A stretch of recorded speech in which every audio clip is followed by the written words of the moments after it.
2001 ending ಅಂತ ಅಂದ್ಕೊಳ್ತೀನಿ ನಾನು. ಡಿಸೆಂಬರ್ ತಿಂಗಳಲ್ಲೇ ನನಗೆ ಈ ಪುಸ್ತಕ ಸಿಕ್ತು ಕೈಯಲ್ಲಿ. ಓಕೆ. ಜೊನಾಥನ್ ಲಿವಿಂಗ್ಸ್ಟನ್ ಸೀಗಲ್ ಅಂತ. It's A wonderful beautiful book. ನನಗೆ ಆ ಪುಸ್ತಕ ಕೊಟ್ಟವರು, ಈ ಪುಸ್ತಕ ಓದಿದ್ರೆ ನನ್ನ ಲೈಫ್ ಚೇಂಜ್ ಆಗುತ್ತೆ ಅಂತ. ನಾನು ಆ ಪುಸ್ತಕ ತಂದುಕೊಂಡು, ಚಿಕ್ಕ ಪುಸ್ತಕ, ಒಂದು 95-100 ಪೇಜ್ ಇರ್ಬೋದು ಪುಸ್ತಕ, ಆ ಥರ ಚಿಕ್ಕ ಪುಸ್ತಕ. ಆ ಪುಸ್ತಕ ನಾನು ಓದಿದ ಮೇಲೆ ನನ್ನ ಒಂದು ಪರ್ಸೆಪ್ಷನ್ ಕಂಪ್ಲೀಟ್ ಚೇಂಜ್ ಆಗೋಯಿತು. ಅಂದರೆ ನೋಡುವ ದೃಷ್ಟಿಕೋನ ಭಾಳ ಚೇಂಜ್ ಆಯಿತು. ಅಲ್ಲಿವರೆಗೂ ಕೂಡ ನಂದು ಬರೀ ಸರ್ವೈವಲ್ ಮೋಡಲ್ಲೇ ಒದ್ದಾಡ್ತಾ ಇತ್ತು.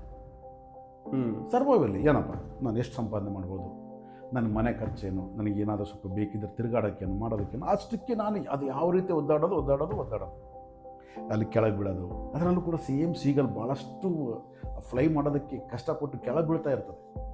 ಸೊ ಕೆಳಗೆ ಬೀಳೋದು, ಎದ್ದೇಳೋದು, ಮತ್ತಿನ್ನೊಂದು ಬಿಸ್ನೆಸ್ ಮಾಡೋದು.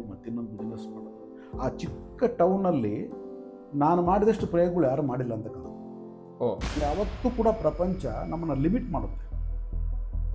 ನಮ್ಮ ಒಂದು ಎಬಿಲಿಟಿನ ಪ್ರಪಂಚಕ್ಕೆ ತೋರ್ಸೋಕ್ಕೆ ಪ್ರಪಂಚ ಇಷ್ಟಪಡಲ್ಲ, ಲಿಮಿಟ್ ಮಾಡ್ತಾನೇ ಇರ್ತದೆ. ಸೊ ಅದೇ ರೀತಿಯಾಗಿ ಇಲ್ಲಿ ಜೊನಾಥನ್ನ ಅವ್ರ ತಂದೆ ತಾಯಿ ಬೈತಾರೆ. ಆದರೂ ಜೊನಾಥನ್ ಏನು ಮಾಡ್ತಾನೆ, ರಾತ್ರಿ ವೇಳೆಯಲ್ಲಿ ಅವನು ಒಂದು ಪ್ರಾಕ್ಟೀಸ್ ಮಾಡೋಕ್ಕೆ ಶುರು ಮಾಡ್ತಾನೆ. ಮೇಲೆ ಹಾರೋದು, ಒಂದು ಸಲ 5,000 ಅಡಿಗೆ ಹೋಗ್ತಾನೆ. 5,000 ಅಡಿಗೆ ಹೋಗ್ಬಿಟ್ಟು ಅಲ್ಲಿಂದ ಡೈ ಹೊಡಿತಾನೆ. ಓಕೆ. ಡೈ ಹೊಡೆದಾಗ ಆ ಫೆದರ್ಸ್ ಯಾವ ರೀತಿ ಬಿಚ್ಕೋಬೇಕು, ಎಷ್ಟು ಡಿಗ್ರಿ ಇಟ್ಕೋಬೇಕು ಅವ್ನಿಗೆ ಗೊತ್ತಿರಲ್ಲ ಇನ್ನು. ಅವಾಗ ಏನು ಮಾಡ್ತಾನೆ, ಆ ಡೈ ಹೊಡ್ತಾ ಬಂದ್ಬಿಟ್ಟು ನೀರಲ್ಲಿ ಬಿದ್ದು ಭಾಳಷ್ಟು ನೋವಾಗುತ್ತೆ. ಅವಾಗ ಯಾವುದೋ ಒಂದು ಧ್ವನಿ ಕೇಳಿಸ್ದಂಗೆ ಆಗುತ್ತೆ. ಏಯ್ ಜೊನಾಥನ್, ನಿನಗೆ ಬುದ್ಧಿ ಇದೆಯಾ, ನಿನಗೆ ನೀನೇನು, ನಿನ್ನ ಯೋಗ್ಯತೆ ಏನು, ನೀನು 5,000 ಅಡಿಯಿಂದ ನೀನು ಫ್ಲೈ ಮಾಡೋಷ್ಟು ಕೆಪಾಸಿಟಿ, ಅಲ್ಲಿಂದ ಧುಮ್ಕೋಷ್ಟು ಕೆಪಾಸಿಟಿ ಇದೆಯಾ ನಿನಗೆ? ನೀನು 4 ಜನ ನೋಡು, ಅವರಂತೆ ಜೀವನ ಮಾಡಿ, ಹೋಗು, ನಿಮ್ಮ ತಂದೆ ತಾಯಿ ಹೇಳಿಲ್ಲ, ಬುದ್ಧಿ ಇಲ್ಲ ನಿನಗೆ, ಹೋಗು ಮನೆಗೆ ಹೋಗು ಅಂತಂದು ಹೇಳ್ಬಿಟ್ಟು ಒಂದು ಧ್ವನಿ ಕೇಳ್ದಂಗೆ. ಅಂದರೆ ಈ ಲಿಮಿಟ್ ಮಾಡ್ಕೊಂಡಾಗ ಈ ಥರನೇ ಕೇಳಿಸುತ್ತೆ. ಇದೆಲ್ಲ ಮೈಂಡ್ ಒಂದು ಇಲ್ಯೂಷನ್ಸ್ ಇವೆಲ್ಲ. ನಿಂತ ನೀರಿಗೂ ಹರಿಯುವ ನೀರಿಗೂ ಇರೋ ವ್ಯತ್ಯಾಸ ಏನಪ್ಪ ಅಂದರೆ, ಹರಿಯುವ ನೀರು ಅಂದರೆ ಸರ್ವಿಸ್, ನಿಂತ ನೀರು ಅಂದರೆ ಜ್ಞಾನ. ಆ ಜ್ಞಾನ ಹರಿಲಿಲ್ಲ ಅಂತಂದರೆ ಅದು ಒಂದು ಕೊಳತ ವಾಟರ್ ಆಗುತ್ತೆ.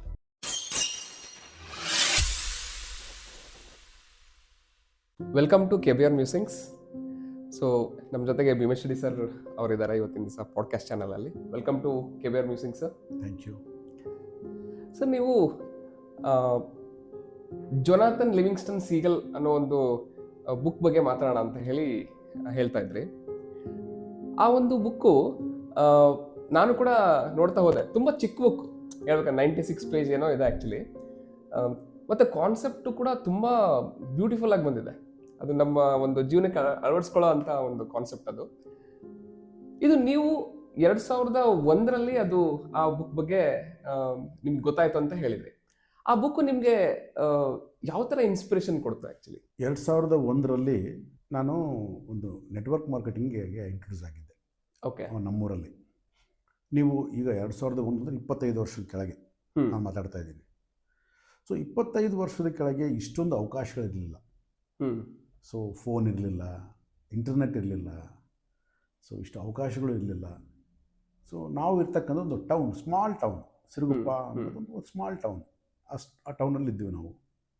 ಸೊ ಆಗ ಚಿಕ್ಕ ಪುಟ್ಟ ವ್ಯಾಪಾರಗಳನ್ನು ಮಾಡ್ತಾ ಇದ್ವಿ, ಜೀವನ ನಡೀತಾ ಇತ್ತು. ಓಕೆ. ಮಂತ್ಲಿ ನಾವು ಕಷ್ಟಪಡಬೇಕು, ಜೀವನ ನಡೆಸಬೇಕು, ಬಾಡಿಗೆ ಮನೆ, ಯಾವುದೋ ಒಂದು ಚಿಕ್ಕ ಮೋಟರ್ ಸೈಕಲ್ ಇಟ್ಕೊಂಡಿದ್ವಿ. ಏನೋ ಅದು ಇದು ಬಟ್ ಒಂದಾದರೂ ಒಂದು ಮಾಡ್ತಾನೇ ಇರ್ತಾಯಿದ್ವಿ, ಯಾವುದೋ ಒಂದು. ಅವೆಲ್ಲವೂ ಕೂಡ ಒಂದು ಲೈಫ್ ಸರ್ವೈವಲಿಗೆ ಮಾತ್ರ ಯೂಸ್ ಆಗ್ತಾಯಿತ್ತು ನನಗೆ. ಬೇರೆ ಯಾವುದೂ ಇಲ್ಲ, ಆ ತಿಂಗಳು ನಡೆದ್ರೆ ಸಾಕು ಓಕೆ ಅನ್ನೋ ಒಂದು ಸರ್ವೈವಲ್ ಒಂದು ಮೋಡಲ್ಲಿ ನಮ್ಮ ಲೈಫ್ ನಡ್ಕೊಂಡು ಹೋಗ್ತಾ ಇತ್ತು. ಆ ಟೈಮಲ್ಲಿ ಯಾರೋ ಒಬ್ಬರು ಬಂದರು, ನೆಟ್ವರ್ಕ್ ಮಾರ್ಕೆಟಿಂಗ್ ಚೆನ್ನಾಗಿದೆ, ಸೇರಿಕೊಳ್ಳಿ ನೋಡೋಣ ಅಂತ. ಬಟ್ ನನಗೆ ಯಾವುದೇ ಒಂದು ವಿಷಯಗಳನ್ನು ಕುರಿತು ತಿಳ್ಕೋಬೇಕು, ಕ್ಯೂರಿಯಾಸಿಟಿ ಜಾಸ್ತಿ, ಹೊಸವನ್ನು ಕಲಿಬೇಕು ಅಂದರೆ ಕ್ಯೂರಿಯಾಸಿಟಿ ಜಾಸ್ತಿ. ಸೊ ಅದನ್ನು ಆ ನೆಟ್ವರ್ಕ್ ಮಾರ್ಕೆಟಿಂಗ್ಗೆ ಸೇರಿಕೊಂಡಾಗ ನನಗೆ ಅಲ್ಲಿ ದುಡ್ಡು ಭಾಳ ಕಳ್ಕೊಂಡೆ ನಾನು, ಇಲ್ಲ ಅಂತಂದ್ರೆ ಅವತ್ತಿನ ಕಾಲದಲ್ಲಿ ದುಡ್ಡು ಕಳ್ಕೊಂಡೆ. ಬಟ್ ನನಗೆ ಆ ನೆಟ್ವರ್ಕ್ ಮಾರ್ಕೆಟಿಂಗಿಂದ ಏನು ಯೂಸ್ ಆಯಿತು ಅಂತಂದರೆ, ತುಂಬ ಪುಸ್ತಕಗಳು ಇಂಟ್ರೊಡ್ಯೂಸ್ ಆಯಿತು ನನ್ನ ಲೈಫ್ ಒಳಗಡೆ. ಓಕೆ. ಒಳ್ಳೊಳ್ಳೆ authors, hmm Anthony Robbins, Brian Tracy, doctor Wayne Dyer, Jack Canfield, doctor Deepak Chopra, Napoleon Hill, ಈ ಥರ ಡಿಫ್ರೆಂಟ್ ಟೈಪ್ ಆಫ್ ರೈಟರ್ಸ್ ನನ್ನ ಜೀವನದಲ್ಲಿ ಬಂದರು. ಓಕೆ. ಸೊ ನನಗೆ ಇಂಗ್ಲೀಷ್ ಅಷ್ಟು ಒಂದು ಫ್ಲೂಯೆನ್ಸ್ ಇರಲಿಲ್ಲ. ಸೊ ನನಗೆ ಪುಸ್ತಕ ಓದೋ ಹವ್ಯಾಸ ಹುಚ್ಚು ಜಾಸ್ತಿ ಮೊದಲಿಂದನೂ ಕೂಡ. ನನ್ನ ಕನ್ನಡ ಮೀಡಿಯಮ್ ಓದಿರೋದು. ಸೊ ಇಂಗ್ಲೀಷ್ ಪರಿಚಯ ಇತ್ತಾಗಲಿ ಪುಸ್ತಕ ಓದಂಥದ್ದು, ಓದಿದಂಥ ಅರ್ಥ ಮಾಡ್ಕೊಳ್ತಕ್ಕಂಥದ್ದು ಇರಲಿಲ್ಲ. ಆಗ ನಾವು ಏನಾದರೂ ಅರ್ಥ ಆಗದೆ ಇರತಕ್ಕಂಥದ್ದು ಗೂಗಲಲ್ಲಿ ಚೆಕ್ ಮಾಡೋದು, ಇನ್ನೊಂದು ಚೆಕ್ ಮಾಡೋದು, ಇಂಟರ್ನೆಟ್ಟೇ ಇರಲಿಲ್ಲ. ಡಿಕ್ಷನರಿ ತೊಗೊಳ್ಬೇಕು, ನಾವೇ ಅಂಡರ್ಲೈನ್ ಮಾಡ್ಕೋಬೇಕು, ಮತ್ತೆ ಕಷ್ಟಪಡಬೇಕು, ನೋಡ್ಕೋಬೇಕು. ಆಮೇಲೆ ಯಾರಾದರೂ ಇಂಗ್ಲೀಷ್ ಬರೋರ ಹತ್ರ ಹೋಗಿ ಕುತ್ಕೋಬೇಕು, ಅದನ್ನು ಈ ಸೆಂಟೆನ್ಸ್ ಎಲ್ಲ ಓದಿ ಹೇಳಬೇಕು, ಅವ್ರು ಅರ್ಥ ಮಾಡಿ ಹೇಳ್ಬೇಕು ನಮಗೆ. ಅವರು ಬೇಸರ ಪಡ್ಕೋತಾ ಇದ್ರು. ಎಷ್ಟು ಸಲ ಕೇಳ್ತೀರಿ, ಬೇಸರ ಪಡ್ಕೋತಾ ಇದ್ರು. ಸೊ ಈ ಥರನೇ ಅಂದರೆ ಒಂದೊಂದು ಪುಸ್ತಕ ಓದಬೇಕು ಅಂತಂದರೆ ನಮಗೆ ಸುಮಾರು 3 ತಿಂಗಳು 4 ತಿಂಗಳು ಆಗೋದು. ಓಕೆ. ಸೊ ಒಂದು ಇಂಗ್ಲೀಷ್ ಪುಸ್ತಕ ಮುಗಿಸ್ಬೇಕು ಅಂತಂದರೆ, ಸೊ ಆಗ ನಾನು ಎಲ್ಲ ಪುಸ್ತಕ ತುಂಬ ಪೆನ್ಸಿಲ್ ಮಾರ್ಕ್ ಮಾಡಿಬಿಟ್ಟು ಕನ್ನಡದಲ್ಲಿ ಬರ್ಕೋತಾ ಇದ್ದೆ. ಒಂದೊಂದು ವರ್ಡನ್ನು ಒಂದೊಂದು ನನಗೆ ಎಲ್ಲೆಲ್ಲಿ ನನಗೆ ಡೌಟ್ ಇರ್ತದೆ ಹಂಗೆ ಬರ್ಕೋಬೇಕು. ಆ್ಯಕ್ಚುಲಿ ಎಲ್ಲೋ ಬರ್ಕೋಬೋದು, ಬಟ್ ನನ್ನ ಪೇಜ್ ಫುಲ್ಲು ನನಗೆ ಅರ್ಥ ಆಗ್ತಿರ್ಲಿಲ್ಲ. ಆ ಥರ ಬರ್ಕೊಂಡು ಅದನ್ನು ಕನ್ನಡದಲ್ಲಿ ಬರ್ಕೊಂಡು ನಾನು ಆ ಪುಸ್ತಕ ಯಾವುದೋ ಒಂದು ಇಂಗ್ಲೀಷ್ ಪುಸ್ತಕ ನನಗೆ ಚೆನ್ನಾಗಿ ಸಿಕ್ಕರೆ ಅದನ್ನು ಕನ್ನಡದಲ್ಲಿ ಬರ್ಕೊಂಡ್ಬಿಡ್ತಾ ಇದ್ದೆ ಟೋಟಲ್. ಓಕೆ. ಯಾಕಂದ್ರೆ ನನಗೆ ಓದಬೇಕಲ್ಲ, ನಾನು ಅರ್ಥ ಮಾಡ್ಕೋಬೇಕಲ್ಲ ಆ ಥರ. ಸೊ ಆ ಟೈಮಲ್ಲಿ 2001 ಎಂಡಿಂಗ್ ಅಂತ ಅಂದ್ಕೊಳ್ತೀನಿ ನಾನು, ಡಿಸೆಂಬರ್ ತಿಂಗಳಲ್ಲೇ ನನಗೆ ಈ ಪುಸ್ತಕ ಸಿಕ್ತು ಕೈಯಲ್ಲಿ. ಓಕೆ. ಜೊನಾಥನ್ ಲಿವಿಂಗ್ಸ್ಟನ್ ಸೀಗಲ್ ಅಂತ. It's A wonderful beautiful book. ನನಗೆ ಆ ಪುಸ್ತಕ ಕೊಟ್ಟವರು, ಈ ಪುಸ್ತಕ ಓದಿದ್ರೆ ನನ್ನ ಲೈಫ್ ಚೇಂಜ್ ಆಗುತ್ತೆ ಅಂತ. ನಾನು ಆ ಪುಸ್ತಕ ತಂದುಕೊಂಡು, ಚಿಕ್ಕ ಪುಸ್ತಕ, ಒಂದು 95-100 ಪೇಜ್ ಇರ್ಬೋದು ಪುಸ್ತಕ, ಆ ಥರ ಚಿಕ್ಕ ಪುಸ್ತಕ. ಬಟ್ ಸ್ವಲ್ಪ ಓದಬೇಕಾದ್ರೆ ಅದು ರಿಚರ್ಡ್ ಬಾಕ್ ಅಂತ ಅದನ್ನು ಬರೆದಿರೋದು ಆಥರ್. ಈ ರಿಚರ್ಡ್ ಬಾಕ್ ಯಾರು ಅಂತ ನೋಡಿದಾಗ ಈಸ್ ಅಮೇರಿಕನ್. ಓಕೆ. ಇವರು ಪೈಲಟ್ ಇವರು. ಓಕೆ. ಪೈಲಟ್ ಆಗಿ ಅವರು ಜೀವನದಲ್ಲಿ ಇದು ಮಾಡಿ ಆಮೇಲೆ ಅದನ್ನು ರಿಟೈರ್ಡ್ ಆಗಿ ಇವರು ಓನ್ ಫ್ಲೈಟ್ ಇಟ್ಕೊಂಡು ಇವರು ಎಲ್ಲ ಕಡೆ ಹಾರಾಡೋರು. ಓಕೆ. ಸೊ ಈ ರಿಚರ್ಡ್ ಬಾಕ್ ಅನ್ನೋರು ಸುಮಾರು ಒಂದು 10-12 ಪುಸ್ತಕ ಬರೆದಿದ್ದಾರೆ. ಹೌದು, ತುಂಬಾ ಪುಸ್ತಕಗಳಿವೆ. ಅದರಲ್ಲಿ ಜೊನಾಥನ್ ಲಿವಿಂಗ್ಸ್ಟನ್ ಸೀಗಲ್ ಅಂತ ಒಂದು, ಇಲ್ಯೂಷನ್ 1 ಇದೆ, ಇಲ್ಯೂಷನ್ 2 ಇದೆ, ಆಮೇಲೆ 1 ಅಂತಿದೆ. ಸೊ ಈ ಥರ ಹಲವಾರು ಪುಸ್ತಕಗಳನ್ನು ಅವರು ಬರೆದಿದ್ದಾರೆ. ಸೊ ಅದರಲ್ಲಿ ಫೇಮಸ್ ಬುಕ್ ಅಂತಂದರೆ ಇದು. ಇಂಟರ್ನ್ಯಾಷನಲ್ ಬೆಸ್ಟ್ ಸೆಲ್ಲರ್ ಅಂತಂದೇಳಿ ಈ ಬುಕ್ ಅವಾರ್ಡ್ ಕೂಡ ಇದೆ. ಸೊ ಇವತ್ತಿಗೂ ಕೂಡ ಬೆಸ್ಟ್ ಸೆಲ್ಲರ್ನಲ್ಲಿ ಲಿಸ್ಟಲ್ಲಿದೆ ಬುಕ್ ಇದು. ಅಂದರೆ ಇದೇ ಅವ್ರದ್ದು ಫಸ್ಟ್ ಬುಕ್ ಅಂತ. ಫಸ್ಟ್ ಬುಕ್ ನನ್ನ ಕೈ ಬರೋಷ್ಟೊತ್ತಿಗೆಲ್ಲ 25-26 ವರ್ಷ ಆಯಿತು. ಸೊ 2001ಗೆ ನನಗೆ ಅದು ಬಂತು. ನಾನು ಆ ಹೊತ್ತಿಗಾಗಲೇ ನನಗೆ ಒಂದು 30 ವರ್ಷ. ಸೊ ಹಲವಾರು ಬಿಸ್ನೆಸ್ಗಳನ್ನು ಮಾಡೋದು ಫೇಲ್ ಆಗೋದು. ಓಕೆ. ಸೊ ನಾನು 16ನೇ ವಯಸ್ಸಿನಿಂದ ಬಿಸ್ನೆಸ್ ಸ್ಟಾರ್ಟ್ ಮಾಡಿದ್ದೀನಿ. ನನ್ನ 16ನೇ ವಯಸ್ಸಿನಿಂದ ಬಿಸ್ನೆಸ್ ಸ್ಟಾರ್ಟ್ ನಂದು. ಬಿಸ್ನೆಸ್ ಅಂತಂದರೆ ಚಿಕ್ಕ ಓಕೆ. ಬಿಸ್ನೆಸ್ಸು ಅನ್ನೋದಕ್ಕಿಂತ ಸೆಲ್ಫ್ ಎಂಪ್ಲಾಯ್ ಅನ್ಬೋದು. ಚಿಕ್ಕ ಮಾಡೋದು. ಯಾವುದರಲ್ಲೂ ಕೂಡ ಒಂದು ಸಕ್ಸಸ್ ಮೂಡಿಲ್ಲ, ಒಂದು ಹಿಡಿತ ಇಲ್ಲ. ಆಮೇಲೆ ಅದು ಕಂಟಿನ್ಯೂಷನ್ ಆಗುತ್ತೆ, ಒಂದು ಕನ್ಸಿಸ್ಟೆನ್ಸಿ ಮೇಂಟೈನ್ ಆಗುತ್ತೆ ಅನ್ನೋದಿಲ್ಲ. ಸೊ ಒಂದು ಮಾಡೋದು ಫೇಲ್ ಆಗೋದು, ಮತ್ತು ಇನ್ನೊಂದು ಮಾಡೋದು ಫೇಲ್ ಆಗೋದು, ಮತ್ತು ಇನ್ನೊಂದು ಮಾಡೋದು ಫೇಲ್ ಆಗೋದು. ಹೀಗೆ ಹಲವಾರು ಬಿಸ್ನೆಸ್ಗಳನ್ನು ಮಾಡ್ತಾ ಫೇಲ್ ಆಗ್ತಾ ಬರ್ತಕ್ಕಂಥ ಒಂದು ಕಾಲ. ಸೊ ಆಗ ನನಗೆ ಈ ಪುಸ್ತಕ ಸಿಕ್ತು, ಜೊನಾಥನ್ ಲಿವಿಂಗ್ಸ್ಟನ್ ಸೀಗಲ್. ಸುಮಾರು 1 ತಿಂಗಳು 2 ತಿಂಗಳು ನಾನು ಪುಸ್ತಕದಲ್ಲೇ ಮುಳುಗಿದ್ದೆ. ಓಕೆ. ಅದನ್ನು ಓದೋದು, ಆಲೋಚನೆ ಮಾಡೋದು, ಹಿಂಗೆ ಸಾಧ್ಯನಾ, ಹಿಂಗೆ ಆಗುತ್ತಾ? ಯಾಕಂದರೆ ಅದರಲ್ಲಿ ಒಂದು ಸೀಗಲ್ ಪಕ್ಷಿ ಬಗ್ಗೆ ಮಾತಾಡ್ತಾನೆ. ಓಕೆ. ಸೊ ಆ ಸೀಗಲ್ ಪಕ್ಷಿಗಳು ನಮ್ಮ ಇಂಡಿಯಾದಲ್ಲಿಲ್ಲ, ಅವು ಸಮುದ್ರ ಪಕ್ಷಿಗಳವು. ಅದು ಬಂದ್ಬಿಟ್ಟು ಆಸ್ಟ್ರೇಲಿಯಾ, ನ್ಯೂಜಿಲೆಂಡು ಮತ್ತು ಯುರೋಪ್ ಸಮ್ ಏರಿಯಾದಲ್ಲಿ ಆ ಸೀಗಲ್ ಪಕ್ಷಿಗಳು ಇರ್ತವೆ. ರಿಚರ್ಡ್ ಬಾಕ್ ಸೀಗಲ್ ಪಕ್ಷಿನ ಯಾಕೆ ತೊಗೊತಾರೆ ಅಂತಂದರೆ, ಸೀಗಲ್ ಪಕ್ಷಿ ಅನ್ನೋದು it's A ordinary bird. It is not A extraordinary bird, it is ordinary bird. ಆಮೇಲೆ ಸೋಮಾರಿ. ಹೌದು. ಅವು ರಾತ್ರಿ ಎಲ್ಲೂ ಹೋಗಲ್ಲ, ಎಲ್ಲ ಒಂದು ಕಡೆ ದಡ ಸೇರ್ಕೊಂಡ್ಬಿಡ್ತವೆ ಆರಾಮಾಗಿ. ಹಗಲು ಮಾತ್ರ ಅವು ಹಾರಾಡ್ತವೆ. ಆಮೇಲೆ ಮೇಲೆ ಇರ್ತಕ್ಕಂಥ ಮೀನನ್ನು ತಗೊಳ್ತವೆ. ಮೇಲೆ ಬಂದಿರ್ಬೇಕು ಮೀನು, ಅದು ಆ ಥರ ಮೀನುಗಳನ್ನು ಹಿಡಿತವೆ. ಇಲ್ಲ ಅಂತಂದರೆ ಈ ಫಿಶರ್ಮನ್ಸ್ ಬೋಟ್ ಇರ್ತಾವಲ್ಲ, ಆ ಫಿಶರ್ಮನ್ ಬೋಟ್ಸ್ ಹತ್ರ ಹೋಗ್ಬಿಟ್ಟು ಅಲ್ಲಿ ಕಳ್ತನ ಮಾಡೋದು, ಅಲ್ಲಿ ತಗೊಂಡು ತಿನ್ನೋದು, ಈ ಥರ ಒಬ್ರಿಗೊಬ್ರು ಕಚ್ಚಾಡೋದು. ಯಾರಾದರೂ ಒಂದು ಮೀನು ತೊಗೊಂಡ್ರೆ ಅದನ್ನು ಇನ್ನೊಬ್ಬಂದು ಸೀಗಲ್ ಬರ್ಡ್ ಬಂದು ಅರ್ಧ ಮೀನು ಅದನ್ನು ಕಚ್ಕೊಂಡು ಹೋಗ್ಬಿಡೋದು. ಓಕೆ. ಸೊ ಅಂದರೆ ಕೇವಲ ಒಂದು ಸರ್ವೈವಲ್ ಮೋಡಲ್ಲಿ ಇರ್ತಕ್ಕಂಥ ಪಕ್ಷಿಗಳು, ತಿನ್ನೋದಕ್ಕಾಗಿ ಬದುಕ್ತಾರೆ ಅಂತ ಹೇಳ್ತಾರೆ ನೋಡಿ, ಆ ಥರ ಪಕ್ಷಿಗಳು. ಆಮೇಲೆ ಅವು ಜಾಸ್ತಿ ಹೈಟ್ ಆರೋದಿಲ್ಲ, ಆಮೇಲೆ ಜಾಸ್ತಿ ನೀರಲ್ಲಿ ಡೆಪ್ತ್ ಹೋಗೋದಿಲ್ಲ, ಮೇಲ್ಮೇಲೆ ತಗೊಳ್ಳೋದು. ಅಂದರೆ ಕಷ್ಟಪಡದೇ ಇರ್ತಕ್ಕಂಥ ಪ್ರಾಣಿಗಳು. ಅದೇ ಕಂಫರ್ಟ್ ಝೋನಲ್ಲಿ ಇರುತ್ತೆ. ಕಂಫರ್ಟ್ ಝೋನಲ್ಲಿ ಅವು ಇರೋದಂಗೆ. It is a ordinary bird, ordinary bird ಅದು. ಸೊ ಅದನ್ನು ಬೇಕು ಅಂತ ತೊಗೊಂಡಿದ್ದಾನೆ ಓಕೆ ರಿಚರ್ಡ್ ಬಾಕ್. ಅಂದರೆ ಅವನು ಏನು ಹೇಳಕ್ಕೆ ಕೊಟ್ಟಿದ್ದಾನೆ ಅಂತಂದರೆ, ಈ ಸಮಾಜದ ಬಗ್ಗೆ, ಸಮಾಜ ಹೇಗಿರುತ್ತೆ, ಎಲ್ಲರೂ ಆರ್ಡಿನರಿ ಆಗಿರ್ತಾರೆ, ಯಾರೂ ಎಕ್ಸ್ಟ್ರಾರ್ಡಿನರಿ ಇರೋದಿಲ್ಲ. ಹಾಗಾಗಿ ಆರ್ಡಿನರಿ ಪೀಪಲ್ ಯಾವ ರೀತಿ ಇರ್ತಾರೆ, ಅವ್ರ ಥಿಂಕಿಂಗ್ ಹೆಂಗಿರುತ್ತೆ, ಅವ್ರ ಸರ್ವೈವಲ್ ಮೂಡ್ ಹೆಂಗಿರುತ್ತೆ, ಆಮೇಲೆ ಅವರು ಒಂದು ತಮಗೆ ಬೇಕಿದ್ದದಕ್ಕೋಸ್ಕರ ಯಾವ ರೀತಿ ಕಚ್ಚಾಡ್ತಾರೆ, ಯಾವ ರೀತಿ ಜಗಳ ಕಾಯ್ಕೋತಾರೆ, ಒಬ್ರನ್ನೊಬ್ರು ವೈಷಮ್ಯಗಳು ಹೆಂಗೆ ಬೆಳೆಸ್ಕೋತಾರೆ. ಸೊ ಈ ಒಂದು ದೃಷ್ಟಿಕೋನವನ್ನು ಇಟ್ಟುಕೊಂಡು ಆ ಸೀಗಲ್ ಪಕ್ಷಿನ ತಗೊತಾನೆ. ಓಕೆ. ಸೊ ಆ ಸೀಗಲ್ ಪಕ್ಷಿಯಲ್ಲಿ ಒಂದು ಸಪ್ರೇಟ್ ಆಗಿರುತ್ತೆ, ಒಂದು ಎಕ್ಸ್ಟ್ರಾರ್ಡಿನರಿ ಬರ್ಡ್ ಅಂತ ಕರಿಬೋದು ಅದನ್ನು ಜೊನಾಥನ್ ಲಿವಿಂಗ್ಸ್ಟನ್ ಸೀಗಲ್ ಅಂತ. ಅಂದರೆ ಇಲ್ಲಿ ಜೊನಾಥನ್ ಅನ್ನೋದು ಬೈಬಲ್ನಲ್ಲಿ ಬರ್ತಕ್ಕಂಥ ಒಂದು ಇದನ್ನು ತೊಗೊಂಡಿರ್ತಾನೆ. ಅಂದರೆ ದೇವರ ಒಂದು ಕೊಡುಗೆ ಅಂತ, ಗಿಫ್ಟ್ ಆಫ್ ಗಾಡ್ ಅಂತ. ಜೊನಾಥನ್ ಅಂದರೆ ಗಿಫ್ಟ್ ಆಫ್ ಗಾಡ್ ಅಂತ. ಓಕೆ. ಸೊ ಲಿವಿಂಗ್ಸ್ಟನ್ ಅನ್ನೋನು ಈಸ್ ಎ ಆ ಕಾಲದಲ್ಲಿ 20th ಸೆಂಚುರಿ ಸ್ಟಾರ್ಟಿಂಗ್ನಲ್ಲಿ best pilot, not a pilot, best pilot. ಆಮೇಲೆ ಈಸ್ ವೆರಿ ಟ್ರೈನ್ಡ್ ಪೈಲಟ್. ಆಮೇಲೆ ಅವ್ರಿಗೆ ಎಷ್ಟೋ ಅವಾರ್ಡ್ಗಳು ಬಂದಿರ್ತದೆ ಅವ್ರಿಗೆ. ಆಮೇಲೆ ಅವ್ರ ಹತ್ರ ಶಿಕ್ಷಣ ಕಲಿಬೇಕು, ಪೈಲಟ್ ಶಿಕ್ಷಣ ತಗೋಬೇಕು ಅಂತಂದರೆ ಎಷ್ಟು ಕುತೂಹಲ ಅಂದರೆ ಅಷ್ಟು. So because Richard box also pilot. So ಆ ಪೈಲಟ್ನಲ್ಲಿ ಬೆಸ್ಟ್ ಪೈಲಟನ್ನು ತೊಗೊತಾನೆ. ಈಗ ನಾನು ಯಾವುದೋ ಒಂದು ಬಿಸ್ನೆಸ್ ಮಾಡಿದೆ ಅಂತ ಅಂದ್ಕೊಳ್ಳಿ, ನನ್ನ ಒಂದು ಈ ಫೀಲ್ಡಲ್ಲಿ ಬೆಸ್ಟ್ ಬಿಸ್ನೆಸ್ ಮ್ಯಾನ್ ಯಾರು ಅಂತ ನೋಡ್ತೀನಿ ನನ್ನ ಫೀಲ್ಡಲ್ಲಿ. ನನಗೆ ಟಾಪ್ ಯಾರು? Top best. ಸೊ ಆ ಬೆಸ್ಟ್ ನೋಡಿದಾಗ ಆ ಒಂದು ಕಾಲಘಟ್ಟದಲ್ಲಿ best pilot, world wide best pilot ಯಾರಪ್ಪ ಅಂದರೆ ಲಿವಿಂಗ್ಸ್ಟನ್. ಓಕೆ. ಸೊ ಆ ಲಿವಿಂಗ್ಸ್ಟನ್ ಇಟ್ಕೊಂಡು ಇದನ್ನೇ ಯಾಕೆ ಇಟ್ಕೊತಾನಂದರೆ, ಒಂದು ಗಿಫ್ಟ್ ಆಫ್ ಗಾಡ್ ಅಂತ ಯಾಕೆ ಇಟ್ಕೊತಾನಂದರೆ, we are all gift of God ಅಂತ ಅವನ ಉದ್ದೇಶ. ಆ ಒಂದು ಆಂಗಲ್ ಇಂದ ಅವರು ನಮ್ಮನ್ನ, ಎಸ್ಪೆಷಲಿ ದ ಹ್ಯೂಮನ್ ಬೀಯಿಂಗ್ಸ್ ನ ಗಿಫ್ಟ್ ಅಲ್ಲ, not only human beings, each and every creature is a gift of God. So ಆ ರೀತಿಯಾಗಿ ತಗೊಂಡು gift of God the best ಒಂದು ಪೈಲಟ್ ಇಟ್ಕೊಂಡ್ರೆ, ಅವು ಎರಡನ್ನ ಮರ್ಜು ಮಾಡಿದಾಗ ಜೊನಾಥನ್ ಲಿವಿಂಗ್ಸ್ಟನ್. ಸೀಗಲ್ ಅನ್ನೋದು ಪಕ್ಷಿ ಹೆಸರು. ಸಾಧಾರಣವಾಗಿರ್ತಕ್ಕಂಥ ಒಂದು ಸಾಧಾರಣವಾಗಿರ್ತಕ್ಕಂಥ ಪಕ್ಷಿಗೆ ಅಸಾಧಾರಣವಾಗಿರ್ತಕ್ಕಂಥ ಟ್ರೈನರ್ ಹೆಸರು ಕೊಟ್ಟಿರ್ತಾನೆ. ಓಕೆ. ಸೊ ಆ ರೀತಿ ಕೊಟ್ಟು ಅದು ಮಾಡ್ತಾನೆ. ಆ ಪುಸ್ತಕ ನಾನು ಓದಿದ ಮೇಲೆ ನನ್ನ ಒಂದು ಪರ್ಸೆಪ್ಷನ್ ಕಂಪ್ಲೀಟ್ ಚೇಂಜ್ ಆಗೋಯಿತು.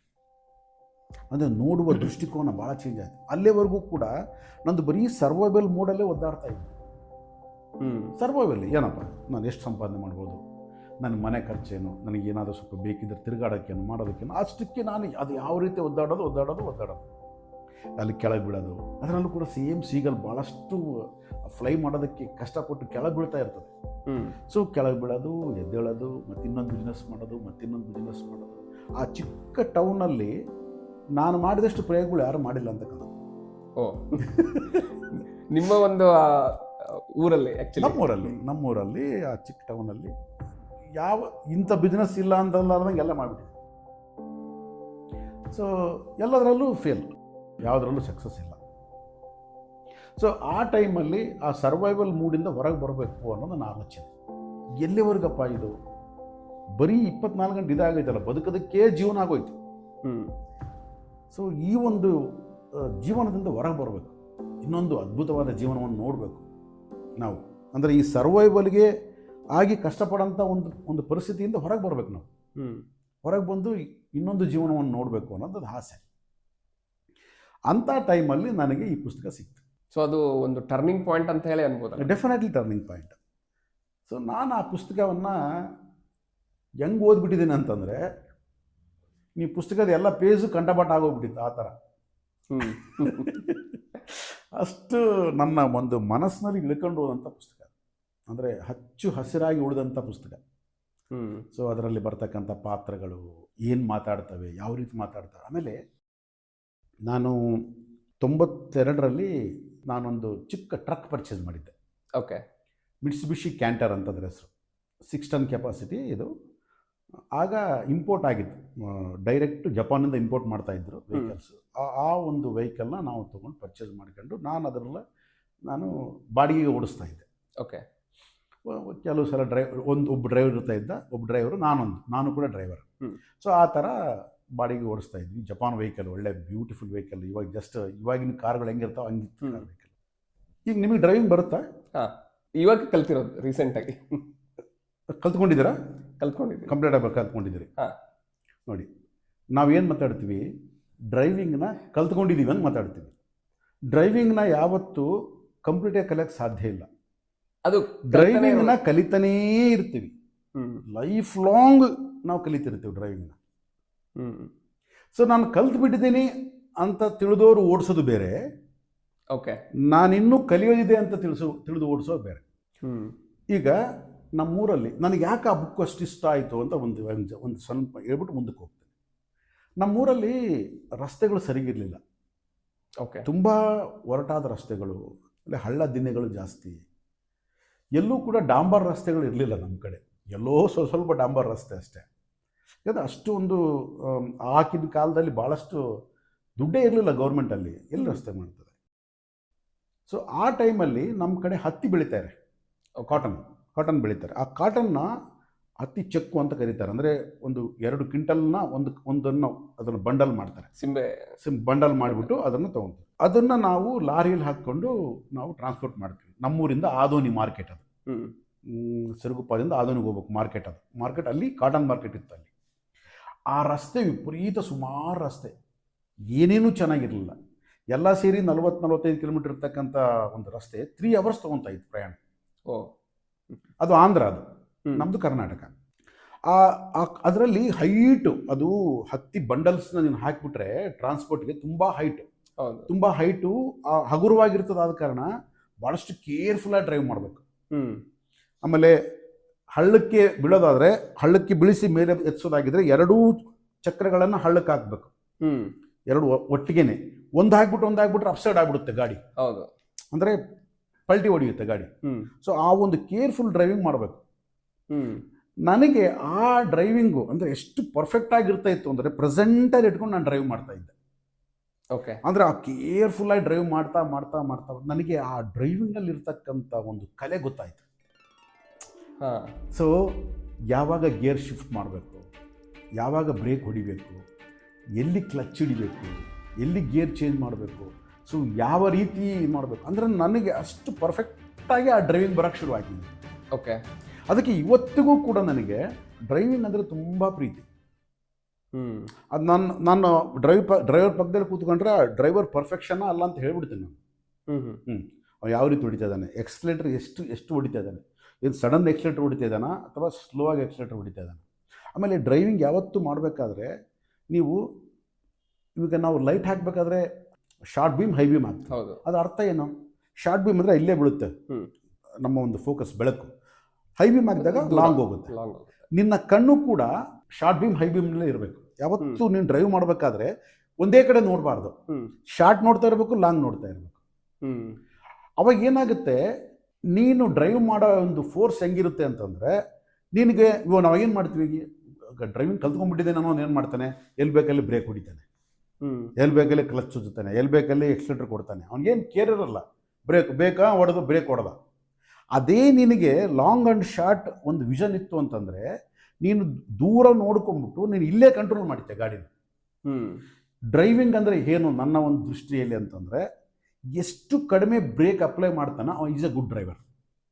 ಓಕೆ. ಅಂದರೆ ಆ ಒಂದು ಆಕ್ಸಿಲರೇಟರಲ್ಲಿ ಮ್ಯಾನೇಜ್ ಮಾಡ್ತಾನೆ, ಕಡಿಮೆ ಬ್ರೇಕ್ ಅಪ್ಲೈ ಮಾಡ್ತಾನೆ. ಆಕ್ಸಿಲರೇಟರಲ್ಲಿ ಮ್ಯಾನೇಜ್ ಮಾಡ್ತಾನೆ ಅಂತಂದರೆ ಅವನು ಈಸ್ ಲಾಂಗ್ ಆ್ಯಂಡ್ ಶಾರ್ಟ್ನ ಅವ್ನು ನೋಡ್ತಾನೆ ಇರ್ತಾನೆ. ಸೊ ಅವನು ಗೇರ್ ಚೇಂಜ್ ಮಾಡ್ಕೊಳ್ಳೋ ಪದ್ಧತಿ ಆಗಿರ್ಬೋದು. ಆಮೇಲೆ ಬ್ರೇಕ್ನ ಕಂಟ್ರೋಲ್ ಮಾಡೋದಂಗೆ, ಇವಾಗ ಒಂದು ಸಾರಿ ನಾವು ಕ್ಲಚ್ಚು ಬ್ರೇಕು ಎರಡನ್ನೂ ಅಪ್ಲೈ ಮಾಡಿಬಿಟ್ರೆ ನ್ಯೂಟ್ರಲ್ ಆಗಿಬಿಡುತ್ತೆ ಗಾಡಿ. ಅವಾಗ ಬ್ರೇಕ್ ಸರಿಯಾಗಿ ಹಿಡಿಯಲ್ಲ. ಸೊ ನೀನು ಬ್ರೇಕ್ ಅಪ್ಲೈ ಮಾಡಬೇಕಾದ್ರೂ ಕೂಡ ಕ್ಲಚ್ ಹಿಡ್ಕೊಳ್ಳಾರ್ದಂಗೆ ಬ್ರೇಕ್ ಅಪ್ಲೈ ಮಾಡಬೇಕು. ಹತ್ತಿರ ಬಂದಾಗ ಮತ್ತೆ ಕ್ಲಚ್ ಹೊಡೆದ್ಬಿಟ್ಟು ಗೇರ್ ಚೇಂಜ್ ಮಾಡಬೇಕು. ಸೊ ಅದು ಡ್ರೈವಿಂಗ್ ತಿಳ್ಕೊಂಡವನು, ಡ್ರೈವಿಂಗ್ ಮಾಡೋನು ಆ ಖುಷಿಯಲ್ಲಿ ಮಾಡ್ತಕ್ಕಂಥ ಡ್ರೈವಿಂಗೇ ಬೇರೆ. ಓಕೆ. ಸೊ ನನಗೆ ಆ ಒಂದು ಅಪ್ಲೈ ಆಗಿತ್ತಲ್ಲ ನನ್ನ ಮೈಂಡಲ್ಲಿ, ಆ ಡ್ರೈವಿಂಗ್ ಬಗ್ಗೆ ನನಗೊಂದು ತುಂಬ ಒಂದು ಉತ್ಸುಕತೆ ಇತ್ತಲ್ಲ. ಸೊ ಇದರಲ್ಲಿ ಕೂಡ ಅವನು ಪೈಲಟ್ ಆದ್ದರಿಂದ ಈ ಬರ್ಡ್ ಯಾವ ರೀತಿ ತನ್ನ ಒಂದು ವಿಂಗ್ಸ್ನ ಟರ್ನ್ ಮಾಡಬೇಕು, ಆ ವಿಂಗ್ಸ್ ಫೋರ್ಸ್ ಏನು, ಆ ವಿಂಗ್ಸ್ ಕಂಪ್ಲೀಟ್ ಫೆದರ್ ಬಿಚ್ಕೊಂಡಾಗ ಎಷ್ಟು ಫಾಸ್ಟ್ ಇರುತ್ತೆ, ಆ ಫೆದರ್ ಡೌನ್ ಮಾಡಿಕೊಂಡಾಗ ಹೆಂಗಿರುತ್ತೆ. ಸೊ ಇದೆಲ್ಲವನ್ನು ಆ ಪುಸ್ತಕದಲ್ಲಿ ಎಷ್ಟು ನೀಟಾಗಿ ಬರೀತಾನೆ. ಹೌದು. ಫಾರ್ ಎಕ್ಸಾಂಪಲ್, ಆ ಒಂದು ಬರ್ಡ್ 1000 ಫೀಟ್ ಮೇಲೆ ಹೋಯ್ತು ಅಂತ ಅಂದ್ಕೊಳ್ಳಿ, ಆ 1000 ಫೀಟಿಂದ ಕೆಳಗೆ ಬರಬೇಕಾದ್ರೆ ಅದು ಕತ್ತು ಹೆಂಗೆ ತಿರುಗಿಸ್ಬೇಕು, ಯಾಕಂದರೆ ಈವನ್ ಸ್ಮಾಲ್ ಟರ್ನ್ ಕತ್ತು ತಿರುಗಿಸಿದಾಗ ಕೂಡ ಪಕ್ಷಿ ಯಾವ ರೀತಿ ಟರ್ನ್ ಆಗುತ್ತೆ. ಆಮೇಲೆ ಒಂದು ವಿಂಗ್ನ ಜಾಸ್ತಿ ಇನ್ನೊಂದು ವಿಂಗ್ನ ಕಡಿಮೆ ಬಿಚ್ಚಿದಾಗ ಯಾವ ರೀತಿ ಟರ್ನ್ ಆಗುತ್ತೆ, ಯಾಕಂದರೆ ಫ್ಲೈಟ್ ಹಂಗೆ ಅಲ್ಲ ನೋಡ್ತಾ ಇದ್ದಾರೆ. ಸೊ ಅದೆಲ್ಲವನ್ನು ಒಂದು ಮೆಳಕು ಅಂದರೆ ಒಂದು ಕಲೆಯನ್ನು ಅದರಲ್ಲಿ ತೋರಿಸ್ತಾರೆ ಪುಸ್ತಕದಲ್ಲಿ. ಕರೆಕ್ಟ್. ಸೊ ಅದು ನನಗೆ ಅದ್ಭುತವಾಗಿರ್ತಕ್ಕಂಥ ಒಂದು, ನನಗೆ ಆ ಪುಸ್ತಕ ಓದ್ತಾ ಇದ್ರೆ ನನ್ನ ಡ್ರೈವಿಂಗೇ ನನಗೆ ಗೊತ್ತಾಗ್ತಾ ಇತ್ತು. ನನಗೆ ಕರೆಕ್ಟ್ ಅಲ್ಲ, ಇದು ಕರೆಕ್ಟ್ ಅಲ್ಲ, ಇದು ಕರೆಕ್ಟ್ ಅಲ್ಲ ಅಂತ. ಸೊ ಆ ಪುಸ್ತಕ ನನಗೆ ಅಷ್ಟು ಒಂದು ಅಚ್ಚುಳಿಯದೆ ನನ್ನ ಮನಸ್ಸಲ್ಲಿ ನಿಂತ್ಕೊಂಡೋಯ್ತು ಪುಸ್ತಕ. ಓಕೆ. ಸೊ ಆಗ ನಾನು ಆಲೋಚನೆ ಮಾಡೋಕ್ಕೆ ಶುರು ಮಾಡಿದೆ, ನಾನು ಈ ಸರ್ವೈವಲ್ ಮೂಡಿಂದ ನಾನು ಮೇಲೆ ಬರಬೇಕು, ನಾನು ಸರ್ವೈವಲ್ ಮೂಡ್ ಬಿಟ್ಟು ನಾನು ಇರಬಾರ್ದು, ನಾನು ಕ್ಲೋಸ್. ಯಾಕಂದರೆ ಇವತ್ತು ಬೇಕಾದಷ್ಟು ಆಪ್ಷನ್ಸ್ ಇದ್ದಾವೆ, ಅವತ್ತು ಆಪ್ಷನ್ಸ್ ಇರಲಿಲ್ಲ. ಅವತ್ತು ನಾನು 2001ಗೆ ನನ್ನ ಬುಕ್ ಸಿಕ್ತು. 2002ನಲ್ಲಿ ನಾನು ಚೆನ್ನಾಗಿ ಬುಕ್ ಓದಿ 2002ಇಂದ ಪ್ಲ್ಯಾನ್ ಮಾಡೋಕ್ಕೆ ಶುರು ಮಾಡಿದೆ ಲೈಫ್ ಬಗ್ಗೆ. ನಾನು ಸರ್ವೈವಲ್ ಮೂಡಿಂದ ನಾನು ವಾಪಸ್ ಬರಬೇಕು, ಅಂದರೆ ನಾನು ಸರ್ವೈವಲ್ ಮೂಡಿಂದ ಮೇಲೆ ಹೋಗಬೇಕು ಅಂತ. ಅಂದರೆ ನನ್ನ ಲೈಫಲ್ಲಿ ಸರ್ವೈವಲ್ ಅಂತ ಇರಬಾರ್ದು ನನಗಿನ್ನು. ಓಕೆ. ಸೊ ಅದಕ್ಕೆ ನಾನೊಂದು 5 ಇಯರ್ಸ್ ಪ್ಲ್ಯಾನ್ ಮಾಡಿದೆ. 5 ಇಯರ್ಸಲ್ಲಿ ನಾನೊಂದು ಪಕ್ಕ ಒಂದು ನೀಲಿ ನಕ್ಷೆ ಅಂತಾರೆ, ಒಂದು ಬ್ಲೂ ಪ್ರಿಂಟ್ ತಯಾರು ಮಾಡಿಕೊಂಡು, ಈ 5 ಇಯರ್ಸಲ್ಲಿ ನಾನು ಎಲ್ಲರಿದ್ದಂತೆ ನಾನು ಇರಬಾರ್ದು. ನನ್ನ ಊರಲ್ಲಿ ಏನಿದೆ ಎಲ್ಲ ಸಾಮಾನ್ಯವಾಗಿರ್ತಕ್ಕಂಥ ಜೀವನ ನಾನಿರಬಾರ್ದು. ನಾನು ಈ ಊರಲ್ಲಿ 10 ಜನ, ಈ ಊರಿನಲ್ಲಿ ಸಕ್ಸಸ್ ಪರ್ಸನ್ಸ್ ಅಂತ ಏನು ಕರಿತೀವಿ, ಆ 10 ಜನದಲ್ಲಿ ನಾನೊಬ್ಬನಾಗಿರ್ಬೇಕು ಊರಲ್ಲಿ, ನಮ್ಮೂರಲ್ಲಿ. ಓಕೆ. ಸೊ ಆ ಒಂದು ಲೆವೆಲ್ಗೆ ಹೋಗ್ಬೇಕು. ಸೊ ಸಕ್ಸಸ್ ಪರ್ಸನ್ಸ್ ನಮ್ಮೂರಲ್ಲಿ ಆಗಲೇ ಕಾರು ಗೀರು ಬಂಗ್ಲೆ ಎಲ್ಲ ಇಟ್ಕೊಂಡು ಒಳ್ಳೆ ಒಳ್ಳೆ ಲೈಫ್ ಸ್ಟೈಲ್ ಇರ್ತಕ್ಕಂಥ ಒಂದು 8 ಜನ ಇರ್ತಾರೆ. ಅವ್ರನ್ನೆಲ್ಲ ನಾನು ಹೆಸರು ಬರ್ಕೊಂಡೆ. ಓಕೆ. ಆ ಗುಂಪಲ್ಲಿ ನಾನು ಸೇರಬೇಕು. ನಾನು ಈ ಸಾಮಾನ್ಯವಾಗಿರ್ತಕ್ಕಂಥ ಲೈಫ್ನ ತೊರೆದು ಅಲ್ಲಿಗೆ ಹೋಗ್ಬೇಕು ನಾನು. ಸೊ ಇದಕ್ಕೆ 5 ಇಯರ್ಸ್ ಒಂದು ಪಂಚವಾರ್ಷಿಕ ಪ್ರಣಾಳಿಕೆ ಅಂತ ಹೇಳಿ ಕರೀತಾರಲ್ಲ, ಆ ಥರ ನಾನೊಂದು ಪ್ಲ್ಯಾನ್ ಮಾಡಿಕೊಂಡೆ. ನಾನು ಮಾಡಿಕೊಂಡು ಎಕ್ಸಾಕ್ಟ್ಲಿ ಜೊನಾಥನ್ ಲಿವಿಂಗ್ಸ್ಟನ್ ಸೀಗಲ್ ಯಾವ ರೀತಿ ಅದು ತನ್ನವನ್ನು ತಾನು ಒಂದು ನಿರೂಪಿಸ್ಕೊಳ್ಳೋಕ್ಕೆ ಸ್ಟಾರ್ಟ್ ಮಾಡುತ್ತೋ ಅದೇ ರೀತಿಯಾಗಿ 2002ನಲ್ಲಿ ಸ್ಟಾರ್ಟ್ ಮಾಡಿದ್ರೆ 2007 ಕೂಡ ಇಲ್ಲ, 2006ಗೆ ನಮ್ಮ ಊರಲ್ಲಿರ್ತಕ್ಕಂಥ 10 ರಿಚೆಸ್ಟ್ ಪರ್ಸನ್ನಲ್ಲಿ ನಾನೊಬ್ಬನಾದೆ. ಸೊ ಅಲ್ಲಿಂದ ನಾನು ಡಿಸೈಡ್ ಮಾಡಿದೆ, ಯಾಕೆಂದರೆ ಒಂದು ಸಾರಿ ಆ ಊರಲ್ಲಿನ ಏನು ಕಲಿಯೋದಿಲ್ಲ ಅಂದ ತಕ್ಷಣ ಅಲ್ಲಿರಬಾರ್ದು ನಾವು. ಚಾಣಕ್ಯ ಹೇಳ್ತಾರೆ, ನೀನು ಸೇಫ್ಟಿ ಪ್ಲೇಸ್ ಯಾವುದಪ್ಪ ಅಂತಂದರೆ, ನೀನು ಅಲ್ಲಿ ಏನು ಕಲಿಯೋದಿಲ್ಲ ಅಂತ ಗೊತ್ತಾದ ಮೇಲೆ ನೀನು ಅಲ್ಲಿರೋದೇ ಡೇಂಜರಸ್ ಪ್ಲೇಸ್ ಅಂತ. ಅರ್ಥ ಆಯ್ತಾ? ಒಂದು ಸಾರಿ ನಿನಗೆ ಅಲ್ಲಿ ಕಂಫರ್ಟ್ನೆಸ್ ಬಂತು ಅಂತಂದರೆ ಅಲ್ಲಿರಬಾರ್ದು ನೀನು ಅಂತ ಹೇಳ್ತಾನೆ ಚಾಣಕ್ಯ. ಸೊ ಹಾಗೆ ಆ ಬುಕ್ಕಲ್ಲಿ ಅಲ್ಲಿಂದ ನೀನು ಬರಬೇಕು. ಅದಕ್ಕಾಗಿ ನನಗೆ ಏನು ಕಾರಣ ಇಲ್ಲ ಬೆಂಗಳೂರಿಗೆ ಬರೋದಕ್ಕೆ. There is no other reasons. Just ನಾನು ಬಂದೆ ಅಷ್ಟೇ. ಇಲ್ಲಿ ಬಂದಮೇಲೆ ಬಿಸ್ನೆಸ್ ಮತ್ತೆ ಸ್ಟಾರ್ಟ್ ಮಾಡ್ಕೊಂಡಿದ್ದೆ ಹೊರತು ಏನು ಬಿಸ್ನೆಸ್ ಸ್ಟಾರ್ಟ್ ಮಾಡ್ಕೊಂಡು ಇಲ್ಲಿ ಬರಲ್ಲ. ನಾನು ಜಸ್ಟ್ ಬಂದ್ಬಿಟ್ಟೆ ಅಷ್ಟೇ. ಸೊ ಈ ಒಂದು ಪುಸ್ತಕದಲ್ಲಿ ಸಾಮಾನ್ಯವಾಗಿರ್ತಕ್ಕಂಥ ಪಕ್ಷಿಗಳ ಒಂದು ಗುಂಪು ಇರ್ತವೆ. ಆ ಪಕ್ಷಿಗಳೇನು ಫುಡ್ ಸರ್ವೈವಲ್ಗೆ ಮಾತ್ರ ಜೀವನ ಮಾಡ್ತಾ ಇರ್ತವೆ. ಅದರಲ್ಲಿ ಒಬ್ಬ ಜೊನಾಥನ್ ಅಂತ ಒಂದು ಸಪರೇಟ್ ಪಕ್ಷಿ ಸೀಗಲ್ಲು. ಆ ಪಕ್ಷಿ ಏನು ಆಲೋಚನೆ ಮಾಡ್ತಾ ಇರ್ತದೆ ಅಂತಂದರೆ, ನಾವು ಇಷ್ಟು ಕಡಿಮೆ ಹೈಟ್ನಲ್ಲಿ ಯಾಕೆ ಹಾರಾಟ ಮಾಡಬಾರ್ದು, ಯಾಕೆ ಬೇರೆ ಪಕ್ಷಿಗಳ ಥರ ಹೈಟಾಗಿ ನಾವು ಹಾರಾಟ ಮಾಡಬಾರ್ದು, ಮೇಲೆ ಇನ್ನು ಮೇಲೆ ಯಾಕೆ ಹಾರಬಾರ್ದು, ಗರುಡ ಪಕ್ಷಿ ಥರ ಅಥವಾ ಹದ್ದಿನ ಥರ, ಇನ್ನು ಆ ಥರ ನಾನು ಯಾಕೆ ಮೇಲೆ ಹಾರಾಡಬಾರ್ದು ಅಂತಂದು ಹೇಳ್ಬಿಟ್ಟು ಅದು ಆ ಒಂದು ಗುರಿ ಇಟ್ಕೊಂಡು ಅದು ಹಾರ್ತಾ ಇರ್ತದೆ ಮೇಲೆ. ಮೇಲೆ ಹಾರಿದ ಮೇಲೆ ಕೆಳಗೆ ಬರಬೇಕಾದ್ರೆ ಅದಕ್ಕೆ ಒಂದು ಬ್ಯಾಲೆನ್ಸ್ ತಪ್ತಾ ಇರ್ತದೆ. ಕೆಲವೊಂದ್ಸಲ ನೀರಿನಲ್ಲಿ ಬಿದ್ದುಬಿಡ್ತಾ ಇರ್ತದೆ. ಸೀಗಲ್ ಪಕ್ಷಿಗಳ ಜಾತಿ ಹೆಂಗಿದೆ ಅಂತಂದರೆ, ಅವು ಏನಾದರೂ ಹಾರಾಡಬೇಕಾದ್ರೆ ನೀರಲ್ಲಿ ಬಿದ್ದರೆ ಅವಮಾನ ಅಂತ ಭಾವಿಸ್ತಾ ಅಂತ. ಯಾಕಂದರೆ ಅದು ಹೈಟ್ ಕಡಿಮೆ ಆರೋದ್ರಿಂದ ನೀರಲ್ಲಿ ಬಿಡಬಾರ್ದು ಅದು. ಸೊ ಆ ಥರ ಬೇಕಾದಷ್ಟು ಜನ ನಗಾಡ್ತಾ ಇರ್ತಾರೆ. ಹೂ ಅಂದ ಏನಿಲ್ಲ. ಸ್ಟಾರ್ಟಿಂಗಲ್ಲಿ ಲೈಫಲ್ಲಿ ಏನಾದರೂ ಮಾಡಬೇಕು ಅಂತ ಅಂದ್ಕೊಂಡಾಗ ಸ್ಟಾರ್ಟಿಂಗಲ್ಲಿ ಎಲ್ಲರೂ ನಗುತ್ತಾರೆ, ಅವಮಾನ ಮಾಡ್ತಾರೆ, ನಗುತ್ತಾರೆ. ನಿನ್ನ ಕೈಲಿ ಏನಾಗುತ್ತೆ ಅಂತ ಕಾಲೆಳೆಯವರೇ ಜಾಸ್ತಿ ಜನ ಇರ್ತಾರೆ. ಕಾಲು ಎಳೆದೇ ಇದ್ದರೂ ಕೂಡ ಈ ಥರ ಅವಮಾನಗಳಿಂದ ಯಾವಾಗ ನಾವು ಆ ಅವಮಾನಗಳನ್ನು ಆಕ್ಸೆಪ್ಟ್ ಮಾಡ್ಕೊಂಡ್ಬಿಟ್ರೆ ಏನಾಗುತ್ತೆ, ನಮ್ಮ ಕಾಲು ನಾವೇ ಹೇಳ್ಕೊತೀವಿ. ಮಂದಿ ಜನ ಯಾರು ಎಳೆಯೋದಿಲ್ಲ. ಇವೆಲ್ಲ ಕಾಮನ್ ಇವು ಲೈಫಲ್ಲಿ. ಸೊ ಆ ಸೀಗಲ್ ಪಕ್ಷಿ ಕೂಡ ಆ ರೀತಿಯಾಗಿ ಅವಮಾನಗಳನ್ನು ಪಡುತ್ತೆ ಸ್ಟಾರ್ಟಿಂಗಲ್ಲಿ. ಸೊ ಆದರೂ ಕೂಡ ಅದು ಬಿಡಲ್ಲ. ನೈಟು ಎಲ್ಲ ಪಕ್ಷಿಗಳು ದಡದ ಮೇಲೆ ಕುತ್ಕೊಂಡಿರ್ತವೆ, ಯಾಕಂದರೆ ರಾತ್ರಿ ವೇಳೆಯಲ್ಲಿ ಅವು ಏನು ಮಾಡಲ್ಲ, ಕೆಲಸ ಮಾಡಲ್ಲ. ನೈಟ್ ಕುತ್ಕೊಂಡಿರ್ತವೆ. ಆ ರಾತ್ರಿಯಲ್ಲಿ ಒಂಟಿಯಾಗಿ ಇದು ತನ್ನ ಒಂದು ಪ್ರಾಕ್ಟೀಸ್ನ ಪ್ರಾರಂಭ ಮಾಡುತ್ತೆ ರಾತ್ರಿ ವೇಳೆಯಲ್ಲಿ. ಸೊ ಈಗ 100 ಅಡಿಯಿಂದ 500 ಅಡಿಗೆ ಜಂಪ್ ಮಾಡುತ್ತೆ, 500 ಅಡಿಯಿಂದ 1000 ಅಡಿಗೆ ಹೋಗುತ್ತೆ ಮೇಲೆ. ಆ ಮೇಲಿಂದ ಡೈ ಹೊಡ್ಕೊಂಡು ಕೆಳಗೆ ಬರಬೇಕಾದ್ರೆ ಭಾಳಷ್ಟು ಸಲ ಬೀಳುತ್ತೆ, ನೀರಲ್ಲಿ ಬಿದ್ದುಬಿಡುತ್ತೆ, ಮತ್ತು ಆ ರೆಕ್ಕೆಗೆಲ್ಲ ನೀರು ಅಂಟುಬಿಡುತ್ತೆ, ಮತ್ತು ಅಲ್ಲಿಂದ ಮೇಲೆ ಹತ್ತಕ್ಕೆ ಕಷ್ಟ ಆಗುತ್ತೆ. ಆದರೂ ಬಿಡಲ್ಲ, ಪ್ರಯತ್ನ ಮಾಡ್ತಾ ಇರ್ತದೆ, ಅದು ಪ್ರಯತ್ನ ಮಾಡ್ತಾ ಇರ್ತದೆ. ಆಮೇಲೆ ಇವು ಎಲ್ಲವೂ ಕೂಡ ಕೇವಲ ಒಂದು ಮೀನಿಗಾಗಿ ಜಗಳ ಆಡ್ತಕ್ಕಂಥದ್ರಿಂದ ದೂರ ಇರುತ್ತೆ. ಅದು ದೂರ ಇರುತ್ತೆ. ಅಲ್ಲೇ ಮೇಲೆ ಸಿಗ್ತಕ್ಕಂಥ ಒಂದು ಕೀಟಗಳು ಅವು ಅದು ತಿನ್ನುತ್ತೆ. ಸೊ ಅದರಿಂದ ಅವ್ರ ತಂದೆ ತಾಯಿ ಬಾಯಿ ಬಂದ ಬೈತಾರೆ ಅವನು, ನೀನು ಮೀನು ತಿನ್ನೋದು ಬಿಟ್ಟು ಯಾವ್ಯಾವುದೋ ತಿಂತೀಯ, ಅದು ಹೆಂಗೆ ಸೊರ್ಕಲಾಗ್ಬಿಟ್ಟಿದೆ, ಯಾಕಂದರೆ ಅದು ವೀಕ್ ಆಗಿಬಿಟ್ಟಿರುತ್ತೆ. 24 ಗಂಟೆ ಪ್ರಯತ್ನ ಅದು ಮಾಡಿ ಮಾಡಿ ಮಾಡಿ ವೀಕ್ ಆಗಿರುತ್ತೆ. ವೀಕ್ ಆಗಿಬಿಟ್ಟಿಯ, ಹಿಂಗಾದ್ರೆ ಹೆಂಗೆ. ಆಮೇಲೆ ಅವ್ರ ತಂದೆ ಹೇಳ್ತಾನೆ, ನೋಡು, ನಾವು ಹಾರಾಡಬೇಕು ಅಂತ ಲೈಫಲ್ಲಿ ನಾವು ಪ್ಲಾನ್ ಮಾಡಬಾರ್ದು. ಹಾರಾಡೋದೇ ನಮ್ಮ ಜೀವನ ಆಗಬಾರ್ದು. ನಮ್ಮ ಜೀವನದ ಗುರಿ ಏನಪ್ಪ, ಇವತ್ತು ಬೆಳಗ್ಗೆ ಹೋದ್ನ, ಒಂದು ಮೀನು ಹಿಡ್ಕೊಂಡ, ತಿನ್ನ, ಆರಾಮಾಗಿ ದಡದ ಬಂದು ಕುತ್ಕೊಂಡ, ಲೈಫ್ ಎಂಜಾಯ್ ಮಾಡಿದ್ನ, ಇಷ್ಟೇ ಇರ್ಬೇಕು ನಾವು. ಹಾರಾಡೋದ್ರಿಂದ ಏನು ಪ್ರಯೋಜನ? ನೀನು ಎಷ್ಟು ಮೇಲೆ ಹತ್ತಿದ್ರು ಕೂಡ ಏನು ಉಪಯೋಗ? ನಿನಗೆ ಏನು ಸಾಧನೆ ಮಾಡ್ತೇನೆ ನೀನು? ಬೇಡ, ಅಂಥವೆಲ್ಲ ಬೇಡ. ನಾವು ಸಾಮಾನ್ಯ 4 ಜನ ನೋಡು, ಪ್ರಪಂಚ ನೋಡು, ಪ್ರಪಂಚ ಹೆಂಗಿದೆ ಹಂಗೆ ಹೋಗು. ನೀನು ಪ್ರಪಂಚವನ್ನು ಬಿಟ್ಟು ನೀನು ಆಲೋಚನೆ ಮಾಡಬೇಡ. ಮತ್ತು ನಮ್ಮ ತಂದೆ ತಾಯಿಗಳು ಕೂಡ ಆ ಥರ ಹೇಳೋದು. ಹೌದು. ಏನಪ್ಪ, ನೋಡು, ಸರಿಯಾಗಿ ಓದ್ಕೋ, ಒಳ್ಳೆ ಮಾರ್ಕ್ಸ್ ತೆಗಿ, ಉದ್ಯೋಗ ಮಾಡು. ನೋಡು, ಅವನು 50,000 ರೂಪಾಯಿ ತೊಗೊತಾ ಇದ್ದೀನಿ, ಲಕ್ಷ ತೊಗೋ, ಲಕ್ಷ ತೊಗೊತಾ ಇದ್ದಾನೆ, 2 ಲಕ್ಷ ತೊಗೋ. ಅವ್ನು ಮನೆ ಕಟ್ಟಿಸ್ತಾನೆ, ನೀನು ಮನೆ ಕಟ್ಟಿಸು. ಅವ್ನು ಕಾರ್ ತೊಗೊಂಡ, ನೀನು ಕಾರ್ ತೊಗೋ. ಅವ್ನು ಮದುವೆ ಮಾಡ್ಕೊಂಡ, ನೀನು ಮದುವೆ ಮಾಡ್ಕೋ. ಪ್ರಪಂಚ ನೋಡು, ಹಿಂಗೆ ಇರೋ. ಸೇಮ್ ಅಲ್ವಾ? ಸೇಮ್ ಹೇಳುತ್ತೆ, ಸೇಮ್ ಅದನ್ನೇ ಹೇಳುತ್ತೆ. ಹಲೋ ಎವ್ರಿವನ್, ನನ್ನ ಹೆಸರು ಹರೀಶ್ ಜೇಡರ್. ಸೊ ನಿಮ್ಮನ್ನು KBR ಮ್ಯೂಸಿಂಗ್ಸ್ ಪಾಡ್ಕಾಸ್ಟ್ ಚಾನಲ್ ಮುಖಾಂತರ ಹಲವಾರು ಟಾಪಿಕ್ಗಳೊಂದಿಗೆ ಭೀಮೇಶ್ ರೆಡ್ಡಿ ಸರ್ ಜೊತೆಗೆ ಭೇಟಿಯಾಗ್ತಾ ಇರ್ತೀನಿ. ನಮ್ಮ ಎಲ್ಲ ವಿಡಿಯೋಗಳನ್ನು ನೋಡಿದ ತಕ್ಷಣ ಕೆಲವೊಬ್ಬರು ತಮಗೆ ಇರ್ತಕ್ಕಂಥ ಕ್ವಶನ್ಗಳಿಗೆ ಆನ್ಸರ್ ಬೇಕು, ಇನ್ನೂ ಡೌಟ್ಸ್ ಇದೆ, ಹಲವಾರು ಡೌಟ್ಸ್ಗಳಿದ್ದಾವೆ, ಅದಕ್ಕೆ ಒಂದು ಕ್ಲಾರಿಟಿ ಬೇಕು ಅಂತ ಕೇಳಿದಾಗ ನಮಗೆ ಆಲೋಚನೆ ಹುಟ್ಟಿದ್ದು ಸಮಾಲೋಚನೆ ಅನ್ನೋ ಒಂದು ವೀಕ್ಲಿ ವೆಬಿನಾರ್. ನಾವು ಪ್ರತಿ ಭಾನುವಾರ ಬೆಳಿಗ್ಗೆ 7ರಿಂದ 8:30ವರೆಗೂ 1.5 ಅವರ್ ವೀಕ್ಲಿ ವೆಬಿನಾರ್ನ ಝೂಮ್ ಮುಖಾಂತರ ಕಂಡಕ್ಟ್ ಮಾಡ್ತಾ ಇದ್ದೀವಿ. ನೀವು ನೇರವಾಗಿ ಆ ಝೂಮ್ ಮೀಟಿಂಗ್ ಮುಖಾಂತರ ಭೀಮೇಶ್ ರೆಡ್ಡಿ ಸರ್ನ ಭೇಟಿಯಾಗ್ಬೋದು, ಅವರೊಂದಿಗೆ ಚರ್ಚಿಸ್ಬೋದು, ನಿಮ್ಮಲ್ಲಿರ್ತಕ್ಕಂಥ ಹಲವಾರು ಪ್ರಶ್ನೆಗಳಿಗೆ ಉತ್ತರವನ್ನು ಕಂಡುಹಿಡ್ಕೋಬೋದು.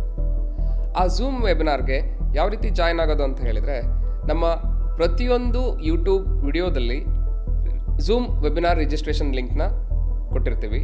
ಅಲ್ಲಿ ಹೋಗಿ ಕ್ಲಿಕ್ ಮಾಡೋದ್ರ ಮುಖಾಂತರ ನೀವು ರಿಜಿಸ್ಟ್ರೇಷನ್ ಮಾಡ್ಕೋಬೋದು. ಈ ಒಂದು ಝೂಮ್ ವೆಬಿನಾರು ಫ್ರೀ ಆಗಿರುತ್ತೆ. ಹಾಗೆ ಪ್ರತಿ ಭಾನುವಾರ ಬೆಳಿಗ್ಗೆ 7ರಿಂದ 8:30ವರೆಗೂ ಈ ಒಂದು ಝೂಮ್ ವೆಬಿನಾರ್ ಸಮಾಲೋಚನೆ ಅನ್ನೋ ಇನ್ನರ್ ಕ್ಲಾರಿಟಿ ಸೆಷನ್ ನಡೆಸ್ತೀವಿ. ಸೊ ನೀವು ಜಾಯ್ನ್ ಆಗೋದ್ರ ಮುಖಾಂತರ ನಿಮ್ಮ ಒಂದು ಪ್ರಶ್ನೆಗಳಿಗೆ ಆನ್ಸರ್ನ ಅಲ್ಲಿ ಕಂಡುಹಿಡ್ಕೋಬೋದು. Thank you.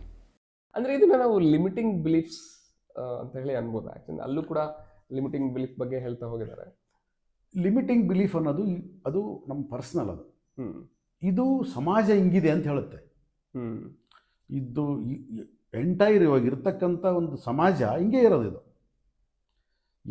ಆವ್ರೇಜ್ ಥಿಂಕಿಂಗ್ ಅಂತ ಕರಿತೀವಲ್ಲ, ಆವ್ರೇಜ್ ಥಿಂಕಿಂಗ್ ಇದು. ಓಕೆ, ಒಂದು ಸರ್ವೈವಲ್ ಥಿಂಕಿಂಗ್, ಜೀವನ ಮಾಡೋದಕ್ಕೆ ಏನು ಬೇಕಪ್ಪ ಅಷ್ಟು ಸರ್ವೈವಲ್ ಥಿಂಕಿಂಗ್ ಅಂತ ಕರಿಬೋದು. ಸೊ ಇರೋ ಸಮಾಜ ಹಿಂಗಿದೆ.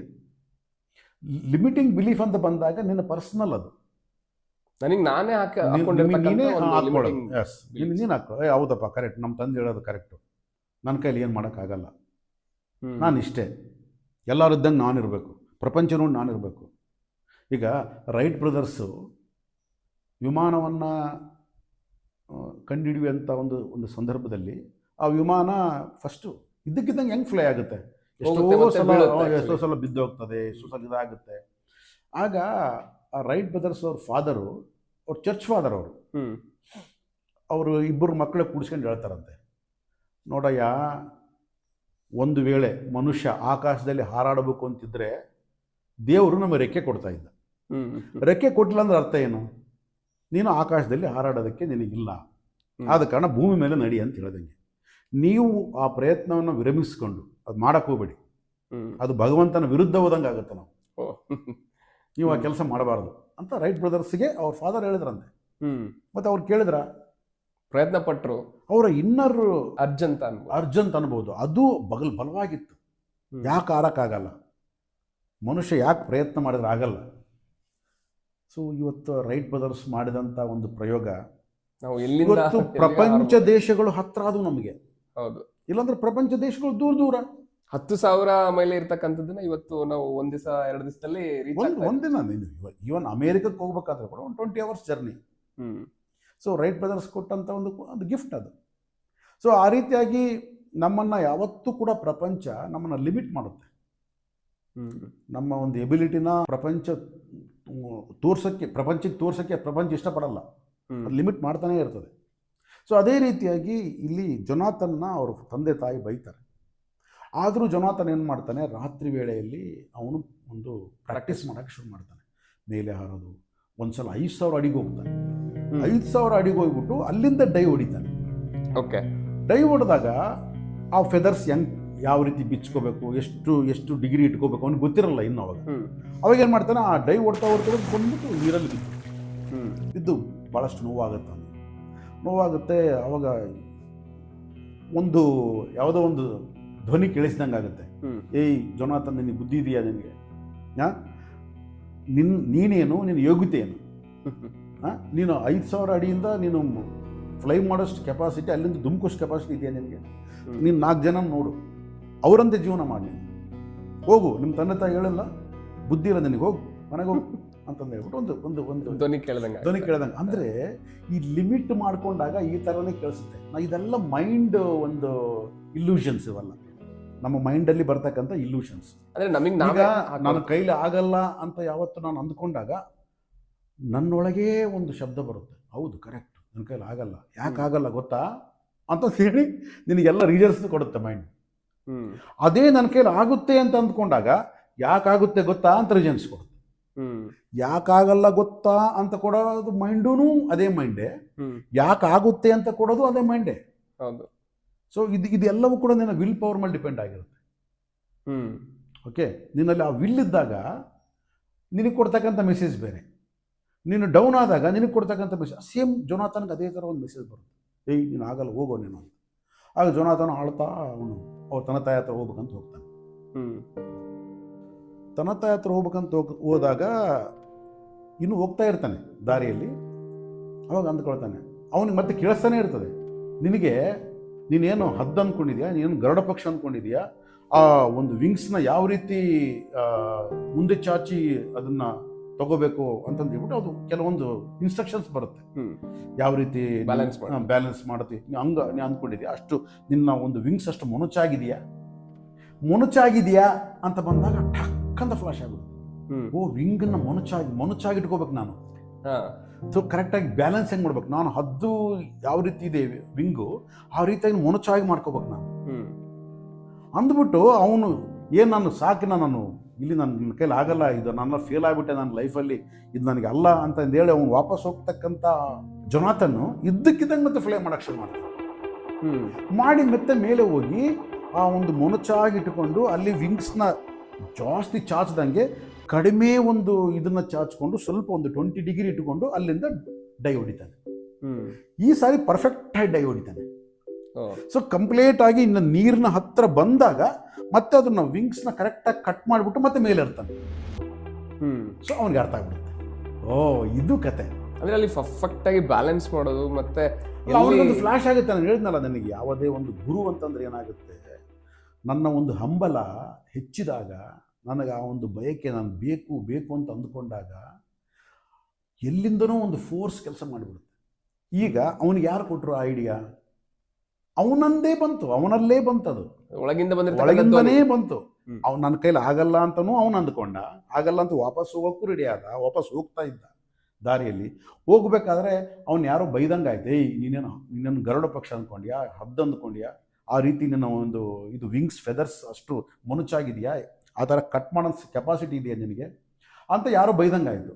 ಅದನ್ನೇ ಅವನು ಆ ಬೈಗಳನ್ನೇ ಅವನು ಆದ ಒಂದು ಇದು ಮಾಡ್ಕೊಂಡ, ಕರೆಕ್ಟ್ ಅಲ್ಲ, ನಾನು ಆ ಥರ ಮೊನಚಾಗಿ ಒಂದು ಆ್ಯಂಗಲಲ್ಲಿ ಕಟ್ ಮಾಡಬೇಕಲ್ಲ, ಕರೆಕ್ಟ್ ನಾನು ಮಾಡ್ತೀನಿ, ನೋಡೋಣ ಅಂತ ಟ್ರೈ ಮಾಡಿ. ಅಂದರೆ ಅಲ್ಲಿ ಸೆಲ್ಫ್ ಅವೇರ್ನೆಸ್ ಬಗ್ಗೆ ಹೇಳ್ತಾ ಇದ್ದಾರೆ ಅಲ್ಲಿ. ಏಕೆಂದರೆ ಇಲ್ಲಿ ಎಲ್ಲವೂ ಸೆಲ್ಫೇ. ನಮ್ಮೊಳಗೆ ಎಲ್ಲವೂ ಇದೆ. ಆಗುತ್ತೆ ಅಂತ ನಮ್ಮೊಳಗಿದೆ, ಆಗಲ್ಲ ಅಂತ ನಮ್ಮೊಳಗಿದೆ, ನೀನು ಮೂರ್ಖ ಅಂತ ನಮ್ಮೊಳಗಿದೆ, ನೀನು ಮಹಾ ಮೇಧಾವಿ ಅಂತ ನಮ್ಮೊಳಗಿದೆ. ಸೊ ನನ್ನೊಳಗೆ ಇಲ್ಲದ್ದು ಹೊರಗಿಲ್ಲ. ಅದ ಕಾರಣ ನಾವು ಏನಾದರೂ ಸರ್ಚ್ ಮಾಡಬೇಕಾದ್ರೆ ಒಳಗೆ ಸರ್ಚ್ ಮಾಡಬೇಕು. ದೇರ್ ಇಸ್ ನೋ ಔಟ್ಸೈಡ್, ಇಲ್ಲ ಹೊರಗಡೆ ಏನಿಲ್ಲ. ಸೊ ಆ ರೀತಿಯಾಗಿ ಜೊನಾಥನ್ಗೆ ಅದು ಇನ್ನರ್ ಒಂದು ವಾಯ್ಸ್ನಿಂದ ಅವನು ಅರ್ಥ ಮಾಡ್ಕೊಳ್ತಾನೆ. ಮಾಡಿಕೊಂಡು ಒಂದು ಸಲ ಅದು ಸ್ಟಾರ್ಟ್ ಮಾಡ್ತಾನೆ. ಅದೇನಾಗುತ್ತೆ, ಅವನು 5,000, 6,000 ಅಡಿ, 7,000 ಅಡಿ, 8,000 ಅಡಿ, ಈ ಥರ ಅವನು 1,000 ಅಡಿಗಳು ಹೋಗೋದು. ಅಲ್ಲಿಂದ 200 ಮೈಲು 250 ಮೈಲು ಫಾಸ್ಟಲ್ಲಿ ಅಲ್ಲಿ ಕೆಳಗಡೆ ಬರೋದು. ಬಂದ್ಬಿಟ್ಟು ಅಲ್ಲಿ ಒಂದು ಈ ಗರುಡ ಪಕ್ಷಿ ಯಾವ ರೀತಿ ಫೆದರ್ನ ಕಂಪ್ಲೀಟ್ ಆಗಿಬಿಟ್ಟು ಅಸಲು ಫೆದರ್ ಯಾವುದೇ ಅಳ್ಳಾಡಿಸ್ದಂಗೆ, ಅಂದರೆ ಈ ರೆಕ್ಕೆಗಳನ್ನು ಅಲ್ಗಾಡಿಸ್ದಂಗೆ ನಿಶ್ಚಲವಾಗಿ ನಿಂತ್ಕೊಂಡು ಟರ್ನ್ ಹೊಡಿತಾ ಇರ್ತದೆ. ಆ ಥರ ಟರ್ನ್ ಹೊಡಿಯೋದು. ಸೊ ಒಂದು 90 ಡಿಗ್ರಿ, ಒಂದು 60 ಡಿಗ್ರಿ ಬೆಂಡ್ ಮಾಡಿದ್ರೆ ಯಾವ ರೀತಿ ಆಗುತ್ತೆ, ಈ ಕತ್ತು ತಿರುಗಿ ಈ ಕಡೆ ಮಾಡಿದ್ರೆ ಯಾವ ರೀತಿ ಆಗುತ್ತೆ, ಈ ಥರ ಹಲವಾರು ವಿನ್ಯಾಸಗಳನ್ನು ಕಲಿತಾನೆ. ಟೆಕ್ನಿಕ್ಸ್. ಅವನಿಗೆ ಹಸಿವು ಬಾಯಾರಿಕೆ ಹೋಗ್ಬಿಡುತ್ತೆ, ಅದರ ಮೇಲೆ ಅವನಿಗೆ ಇಂಟ್ರೆಸ್ಟ್ ಬರುತ್ತೆ. ಥರಥರವಾದ ವಿನ್ಯಾಸಗಳು ಮಾಡ್ತಾನೆ. ಒಂದ್ಸಲ ಡೌನ್ ಅಂತ ಫ್ಲೈ ಮಾಡ್ತಾನೆ, ಮತ್ತು ಸಕ್ಕಂತ ಮೇಲೆ ಹಾರ್ತಾನೆ, ಮತ್ತು ಒಂದ್ಸಲ ಕ್ರಾಸ್ ಮಾಡ್ತಾನೆ, ಒಂದ್ಸಲ ಲೆಫ್ಟ್ ತೊಗೊತಾನೆ, ಒಂದು ರೈಟ್ ತೊಗೊತಾನೆ, ಅದನ್ನು 20 ಡಿಗ್ರಿ ಬೆಂಡ್ ಮಾಡ್ತಾನೆ, 30 ಡಿಗ್ರಿ ಬೆಂಡ್ ಮಾಡ್ತಾನೆ, ಒಂದು ವಿಂಗಿನ ಜಾಸ್ತಿ ಇನ್ನೊಂದು ವಿಂಗಿನ ಕಮ್ಮಿ ಬೆಂಡ್ ಮಾಡ್ತಾನೆ. ಈ ರೀತಿ ಡಿಫ್ರೆಂಟ್ ಟೈಪ್ಸ್ನಲ್ಲಿ ಅವನು ವಿನ್ಯಾಸಗಳಿಂದ ಅವನು ತನ್ನೊಳಗೆ ತಾನು ರಮಿಸಕ್ಕೆ ಶುರು ಮಾಡ್ತಾನೆ. ಏನು ಬ್ಯೂಟಿ ಅಪ್ಪ ಇದು ಲೈಫ್ ಅಂತ ಅನ್ಸುತ್ತೆ. ಅಯ್ಯೋ ಅಲ್ಲಿ ನೀವು ಅವನಿಗೆ ಅನಿಸುತ್ತೆ ಅಲ್ಲಿ ಬರೀ ಮೀನುಗಳು ಕಚ್ಚಾಡ್ಕೊಂಡು ನೀವು ಅಲ್ಲಿ ಸಾಯ್ಬೇಡ್ರಿ, ಬರೀ ಪ್ರಪಂಚ ಹೆಂಗಿದೆ ನೋಡಿ ಹೊರಗಡೆ ಅಂತ ಹೇಳಬೇಕು ಅಂತ. ಅದು ಏನಾಗುತ್ತೆ, ಆ ರೀತಿ ಅವನು ಫಾಸ್ಟಾಗಿ ಡೈ ಹೊಡೆದು ಬರಬೇಕಾದ್ರೆ ಅಲ್ಲಿ ದೊಡ್ಡದೊಂದು ಸೀಗಲ್ ಗ್ರೂಪ್ ಇನ್ನೇನು ಆ ಗ್ರೂಪಲ್ಲಿ ಅವ್ನು ಹೋಗ್ಬಿಡ್ತಾನೆ. ಏನು ಮಾಡೋಕ್ಕಾಗಲ್ಲ, ಯಾಕಂದ್ರೆ ಆ ಫಾಸ್ಟ್ ಕಂಟ್ರೋಲ್ ಮಾಡೋಕ್ಕಾಗಲ್ಲ ಅವನಿಗೆ. ಅಚಾನಕ್ ಯಾರಿಗೂ ಟಚ್ ಆಗಲ್ಲ, ಎಲ್ಲರೂ ಸೇಫು. ಯಾವೊಂದು, ಯಾಕಂದ್ರೆ ಒಂದು ಪಕ್ಷಿಗೆ ಏನಾದ್ರು ಟಚ್ ಆದರೆ ಇವನು ಸಾಯ್ತಾನೆ, ಪಕ್ಷಿ ಸಾಯುತ್ತೆ. Just like accident. ಒಂದು ಫ್ಲೈಟ್ ಇನ್ನೊಂದು ಫ್ಲೈಟ್ ಹೊಡ್ಕೊಂಡಂಗೆ, ಅದು ಫೋರ್ಸಲ್ಲಿ ಬರ್ತಾರೆ. ಆ ಫೋರ್ಸಲ್ಲಿ. ಸೊ ಬೈ ಗಾಡ್ ಗ್ರೇಸ್ ಅದು ಮಿಸ್ ಆಗುತ್ತೆ, ಯಾರಿಗೂ ಏನು ಟಚ್ ಆಗಲ್ಲ. ಬಟ್ ಎಲ್ಲರಿಗೂ ಕೋಪ ಬಂದ್ಬಿಡುತ್ತೆ. ಕೋಪ ಬಂದು ಒಂದು ಮೀಟಿಂಗ್ ಇಟ್ಕೊಳ್ತಾರೆ. ಮೀಟಿಂಗ್ ಇಟ್ಕೊಂಡು ಇವನ್ನ ಕರೆಸ್ತಾರೆ. ಆ ಒಂದು ಗುಂಪಲ್ಲಿ ಸೆಂಟ್ರಲ್ಲಿ ಬಂದು ನಿಂತ್ಕೋಬೇಕು ಅವನು. ಸೊ ಅದು ಅವನೇನು ಅಂದ್ಕೊಳ್ತಾನೆ, ನಾನು ಇಷ್ಟೆಲ್ಲ ವಿನ್ಯಾಸಗಳು ಮಾಡಿದ್ದೀನಿ, ಎಲ್ಲರೂ ನೋಡ್ಬಿಟ್ರೆ ನನ್ನ, ಆದ ಕಾರಣ ನಾನು ಅಪ್ರಿಷಿಯೇಟ್ ಮಾಡ್ತಾರೆ. ಆಮೇಲೆ ಇದನ್ನ ನಮಗೂ ಕೂಡ ಕಲಿಸ್ಕೊಡು ಅಂತ ಕೇಳ್ತಾರೆ ಅಂತ ಅಂದ್ಕೊಂಡು ಹೋಗಿ ಖುಷಿಯಿಂದ ನಿಂತ್ಕೊಂತಾನೆ. ಅಲ್ಲಿ ಒಬ್ಬ ಹೆಡ್ ಇರ್ತಾನೆ, ಅವ್ರ ಗುಂಪಿನ ಹೆಡ್. ಅವನು ಬಾಯಿ ತೆಗೆದು ಶುರು ಮಾಡ್ತಾನೆ, ಬಾಯಿಗೆ ಬಂದಂಗೆ ಬೈಯಕ್ಕೆ ಶುರು ಮಾಡ್ತಾನೆ. ಏನಂದ್ಕೊಂಡು ಏನೇನೋ ನಾವೇನು, ನಮ್ದು ಇದೇನೋ, ನಮ್ಮ ಜಾತಿ ಏನೋ, ನಮ್ಮ ವೃತ್ತಿ ಏನೋ, ನಮಗೆಲ್ಲ ಅವಮಾನ ಮಾಡೋಕ್ಕೆ ಶುರು ಮಾಡ್ತೇನೆ. ಹಿಂಗೆ ಬಾಯಿ ಬಂದಂಗೆಲ್ಲ ಬೈತಾನೆ. ಬೈದು ನಾವು ಈ ನಮ್ಮ ಒಂದು ಗುಂಪಿನಿಂದ ನಿನ್ನ ಬ್ಯಾನ್ ಮಾಡ್ತಾ ಇದ್ದೀವಿ, ನೀನು ಹೊರಗಡೆ ಹೋಗು, ನೀನು ನಮ್ಮಲ್ಲಿ ಇರಬಾರ್ದು. ಸೊ ಅವಾಗ ಏನು ಮಾಡ್ತಾನೆ, ಅವ ಏನೋ ಹೇಳಕ್ಕೆ ಹೋಗ್ತಾನೆ, ಹಾಗಲ್ಲ, ಲೈಫ್ ಎಷ್ಟು ಸುಂದರವಾಗಿದೆ, ಹಂಗಿದೆ. ಅವ್ರು ಯಾರು ಕೇಳಿಸ್ಕೊಳ್ಳೋದೇ ಇಲ್ಲ. ಬನ್ನಿ ಮೇಲೆ ನಿಮ್ಗೆ ಕಲಿಸ್ತೀನಿ, ಆ ಒಂದು ಪ್ರಪಂಚ ನೋಡಿ ಎಷ್ಟು ಸುಂದರವಾಗಿದೆ ಹೆಂಗಂತ, ನಡೀನಿ ಅಂತ ಕಳಿಸ್ಬಿಡ್ತಾರೆ. ಆಮೇಲೆ ಇವನೇನು ಮಾಡ್ತಾನೆ, ಒಬ್ಬಂಟಿ ಆಗಿಬಿಡ್ತಾನೆ ಜೊನಾಥನ್. ಯಾಕಂದರೆ ತಮ್ಮ ಗುಂಪಿನಿಂದ ಇವನು ಹೊರಗೆ ಕಳಿಸಿದ್ದಾನೆ, ಒಬ್ಬಂಟಿ ಆಗ್ತಾನೆ. ಒಬ್ಬಂಟಿ ಆದಮೇಲೆ ಏನು ಮಾಡ್ತಾನೆ, ಅಲ್ಲಿ ಸ್ವಲ್ಪ ಬೆಟ್ಟಗಳು ಅವೆಲ್ಲ ಇರ್ತವೆ, ಅವನ್ನ ದಾಟಿ ಆ ಕಡೆ ಹೋಗ್ತಾನೆ. ಸಮುದ್ರ ಈ ಥರ ಕ್ರಾಸ್ ಆಗಿರುತ್ತಲ್ಲ, ಇದನ್ನು ದಾಟಿ ಆ ಕಡೆ ಹೋಗ್ತಾನೆ. ಅಲ್ಲಿ ವಿನ್ಯಾಸಗಳು ಮಾಡ್ತಾ ಅವನೇನು ಮಾಡ್ತಾನೆ, ಈಗ ಈ ಸೀಗಲ್ ಪಕ್ಷಿಗಳು ಕೇವಲ ಮೇಲಿರ್ತಕ್ಕಂಥ ಮೀನನ್ನು ತಗೋತಾ ಇರ್ತಾನೆ. ಅವನೇನು ಮಾಡ್ತಾನೆ, ಆ ಫೋರ್ಸಲ್ಲಿ ಡೈವ್ ಹೊಡೆದ್ಬಿಟ್ಟು 10 ಫೀಟು 20 ಫೀಟ್ ಆಳಕ್ಕೆ ಹೋಗಕ್ಕೆ ಶುರು ಮಾಡ್ತಾನೆ. ಅಲ್ಲಿ ಆಳದಲ್ಲಿ ಒಳ್ಳೊಳ್ಳೆ ಮೀನು ಸಿಗ್ತಾವಲ್ಲ. ಓಕೆ, ಒಂದು ಮೀನು ತಿಂದ್ಬಿಟ್ರೆ ಫುಲ್ ಹೋಲ್ ಡೇ ಅವನು ಏನು ತಿನ್ನೋದು ಬೇಕಾಗಿಲ್ಲ, ಅಷ್ಟು ರುಚಿಕರವಾದ ಮೀನು ಸಿಗ್ತವೆ. ಅವನಿಗೆ ಹೇಳ್ಬೇಕು ಅಂತ ಯಾರು ಕೇಳ್ತಾರೆ, ಅಮ್ಮ ಕೇಳೋರು ಯಾರು ಇಲ್ಲ. ಇಲ್ಲಿ ಎಲ್ಲರೂ ಇದೆ. ಅಲ್ಲಿ ನೀವು ಒಂದೇ ಒಂದು ಮೀನಿಗೋಸ್ಕರ ಅಷ್ಟು ಕಚ್ಚಾಡ್ತಾ ಇದ್ದೀರಾ. ಎಷ್ಟು ಮೀನುಗಳಿದಾವೆ, ಎಂತೆಂಥ ರುಚಿಕರವಾದ ಮೀನುಗಳಿದಾವೆ ಯಾರಿಗೆ. ಸೊ ಅವನೇನು ಮಾಡ್ತಾನೆ, ಆರಾಮಾಗಿ ಅವನು ಅಲ್ಲಿಂದ 5,000, 6,000, 10,000 ಆ ರೀತಿ ಹೈಟ್ನಲ್ಲಿ ಅವನು ಫ್ಲೈ ಮಾಡೋಕ್ಕೆ ಶುರು ಮಾಡ್ತಾನೆ. ಅದನ್ನು ಕಲಿಯೋಕ್ಕೆ ಶುರು ಮಾಡ್ತಾನೆ. ಯಾವಾಗ ಅವನು ಕಂಪ್ಲೀಟಾಗಿ ತನ್ನನ್ನು ತಾನು ಎಷ್ಟು ತನ್ನಲ್ಲಿ ಶಕ್ತಿ ಇರುತ್ತೋ ಆ ಶಕ್ತಿನ ಹೊರಗಾಕಿ ಆ ಒಂದು ಕಲಿತು ಆ ಒಂದು ಸಂತೋಷದಲ್ಲಿ ತಿರುಗಬೇಕಾದ್ರೆ ತನ್ನಂತೆ ಇರತಕ್ಕಂಥ 2 ಸೀಗಲ್ ಪಕ್ಷಿಗಳು ಅಲ್ಲಿ ಕಾಣಿಸ್ಕೊಳ್ತವೆ. ಅವನು ಅಂದ್ಕೊಳ್ತಾನೆ, ಇಷ್ಟು ಹೈಟಲ್ಲಿ ಇವು 2 ಪಕ್ಷಿಗಳಿದಾವೆ, ನನಗಿಂತ ಮೊದಲು ಬಂದಿರಬೇಕೇನೋ ಅಂತ, ಏನೋ ನನ್ನಂಗೆ ಇದಾವೆ ಅಂತ. ಅವಾಗ ಅಲ್ಲಿ ಹೋಗ್ತಾನೆ, ಹೋಗಿ ಅವ್ರನ್ನ ಕೇಳ್ತಾನೆ, ಯಾರು ನೀವು, ಎಲ್ಲಿಂದ ಬಂದ್ರಿ, ಇಷ್ಟು ದೂರ ಇಷ್ಟು ಹೈಟಲ್ಲಿ ನನಗಿಂತ ಮೊದಲು ಹೆಂಗೆ ಬಂದ್ರಿ ನೀವು ಅಂತ. ಅವ್ರು ನಗುತ್ತವೆ. ನಾವು ಕೂಡ ನಿಮ್ಮ ಅಣ್ಣ ತಮ್ಮರು ಇದ್ದಂಗೆ. ಸೊ ನೀನು ಹೇಗೇನೆ ಇದನ್ನು ಎಲ್ಲ ಒಂದು ಗುಂಪಿನಿಂದ ಹೊರಗೆ ಬಂದು ನೀನು ಒಂದು ಲೈಫ್ ನಿನ್ನ ಒಂದು ಕ್ಯೂರಿಯಾಸಿಟಿಯಿಂದ, ಸೊ ಅಂದರೆ ಒಂದು ಎಕ್ಸ್ಪ್ಲೋರ್ ಮಾಡಿಕೊಂಡೆ, ಚಾಲೆಂಜ್ ತೊಗೊಂಡು ಲೈಫ್ನ ಎಕ್ಸ್ಪ್ಲೋರ್ ಮಾಡಿದೆ ನಾನು. ಎಕ್ಸ್ಪ್ಲೋರ್ ಮಾಡಿಕೊಂಡು ಚಾಲೆಂಜ್ ತೊಗೊಂಡು ಕಷ್ಟಪಟ್ಟು ಕಲಿತು ಯಾವ ರೀತಿ ಇವತ್ತು ಸಂತೋಷವನ್ನು ಸಂಭ್ರಮಿಸ್ಕೊಳ್ತಾ ಇದೆಯೋ ನಾವು ಕೂಡ ಆ ಥರ ಇದ್ವಿ.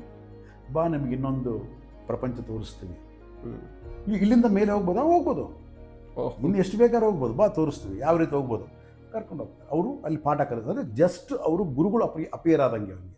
ಅಲ್ಲಿ ಒಂದು ಸಂದರ್ಭದಲ್ಲಿ ಚಿಯಾಂಗ್ ಅಂತ ಹೇಳಿ ಒಂದು ಮೆಂಟರ್ ಅಲ್ಲಿ ಬರ್ತಾರೆ ಅಂತ ಹೇಳಿ ಅಂತಾರೆ. ಆಕ್ಚುಲಿ ಈ 2 ಪಕ್ಷಿಗಳು ಇರ್ತಾವಲ್ಲ, ಈ 2 ಪಕ್ಷಿಗಳು ಅವನ್ನ ಕರ್ಕೊಂಡು ಹೋಗ್ತಾರೆ ಮೇಲೆ.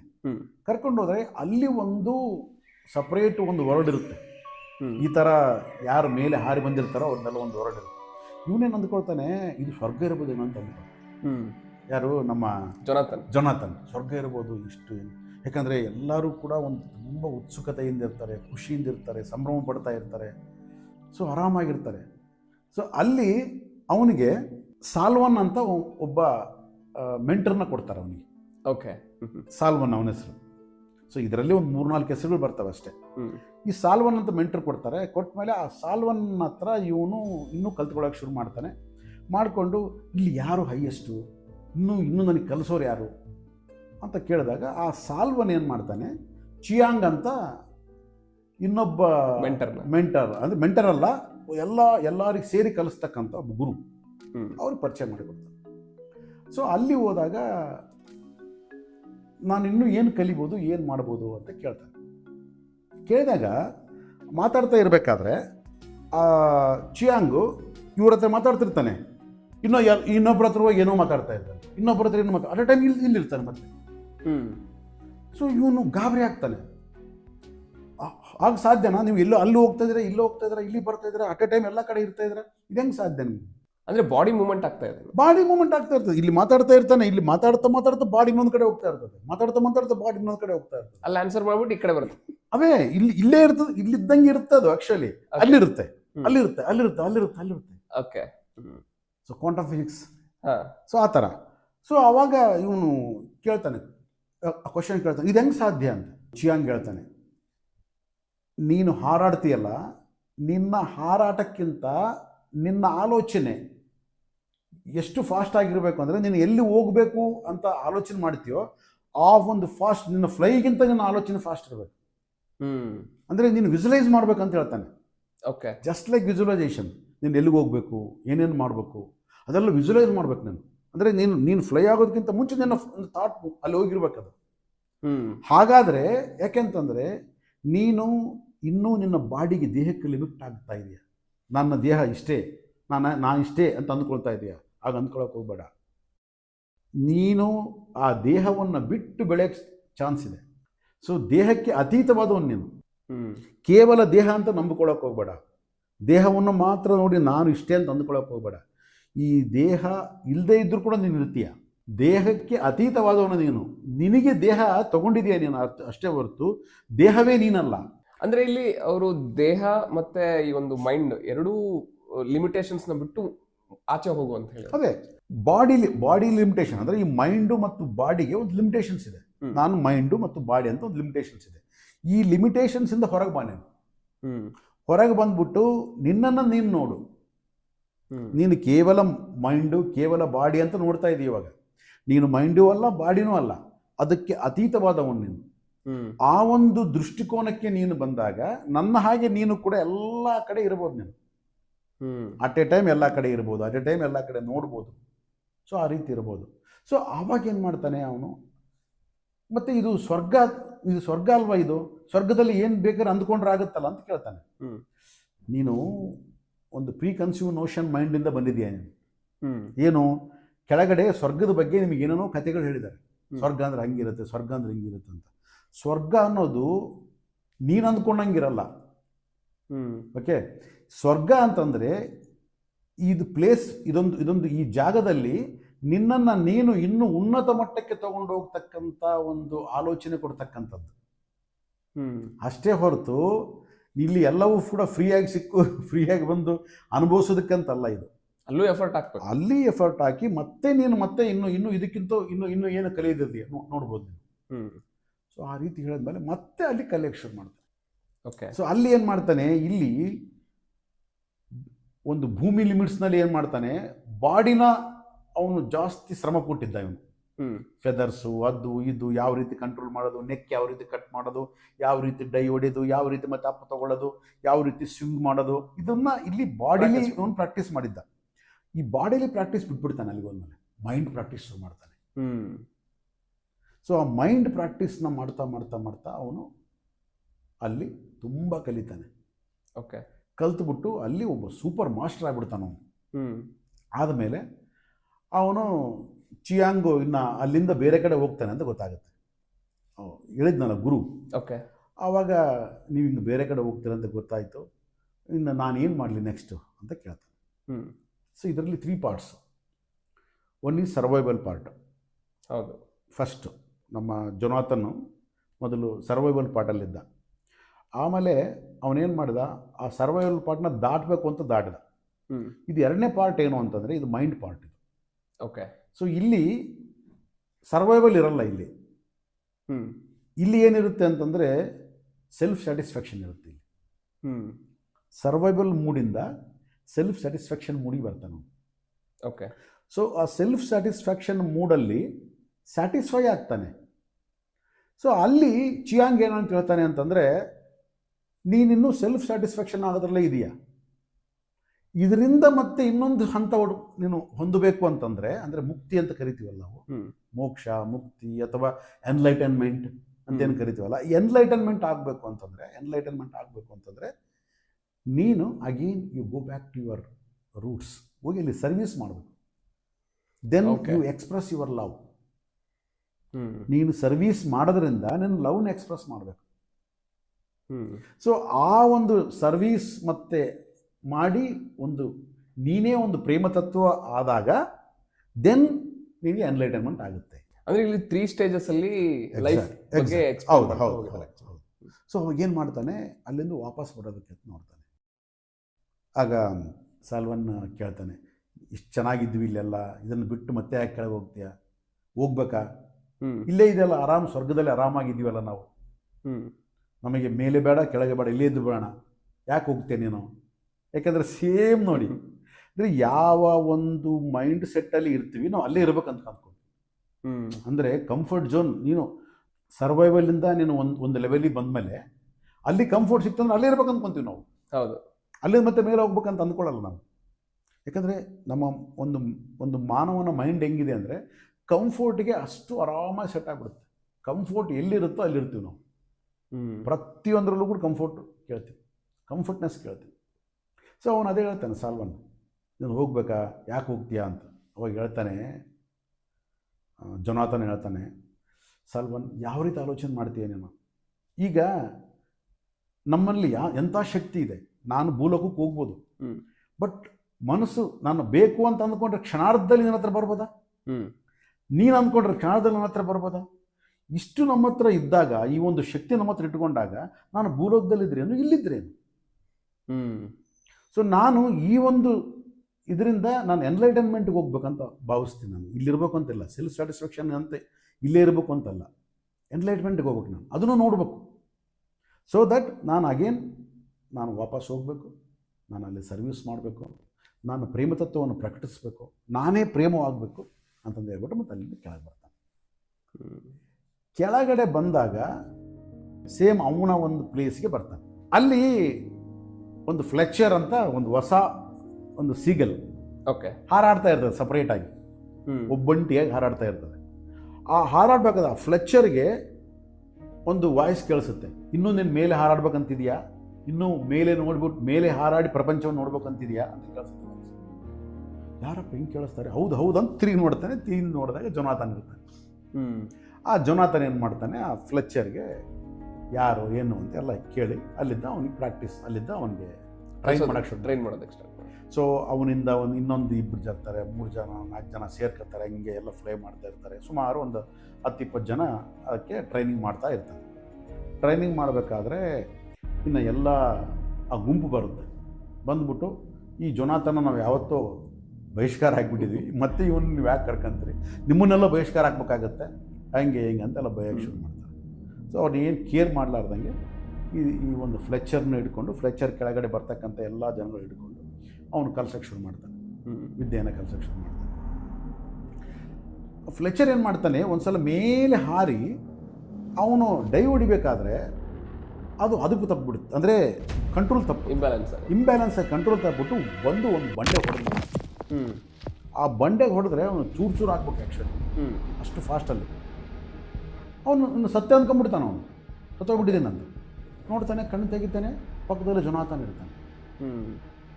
ಸೊ ನಾನು ಹೆಂಗೆ ಬದುಕಿದೆ, ಯಾಕಂದರೆ ಇಷ್ಟು ಫಾಸ್ಟಾಗಿ ಬಂದು ಹೊಡ್ಕೊಂಡೆ ಬಂಡೆಗೆ, ನಾನು ಹೆಂಗೆ ಬದುಕಿದೆ ಅವ್ನು ಕೇಳ್ತಾನೆ.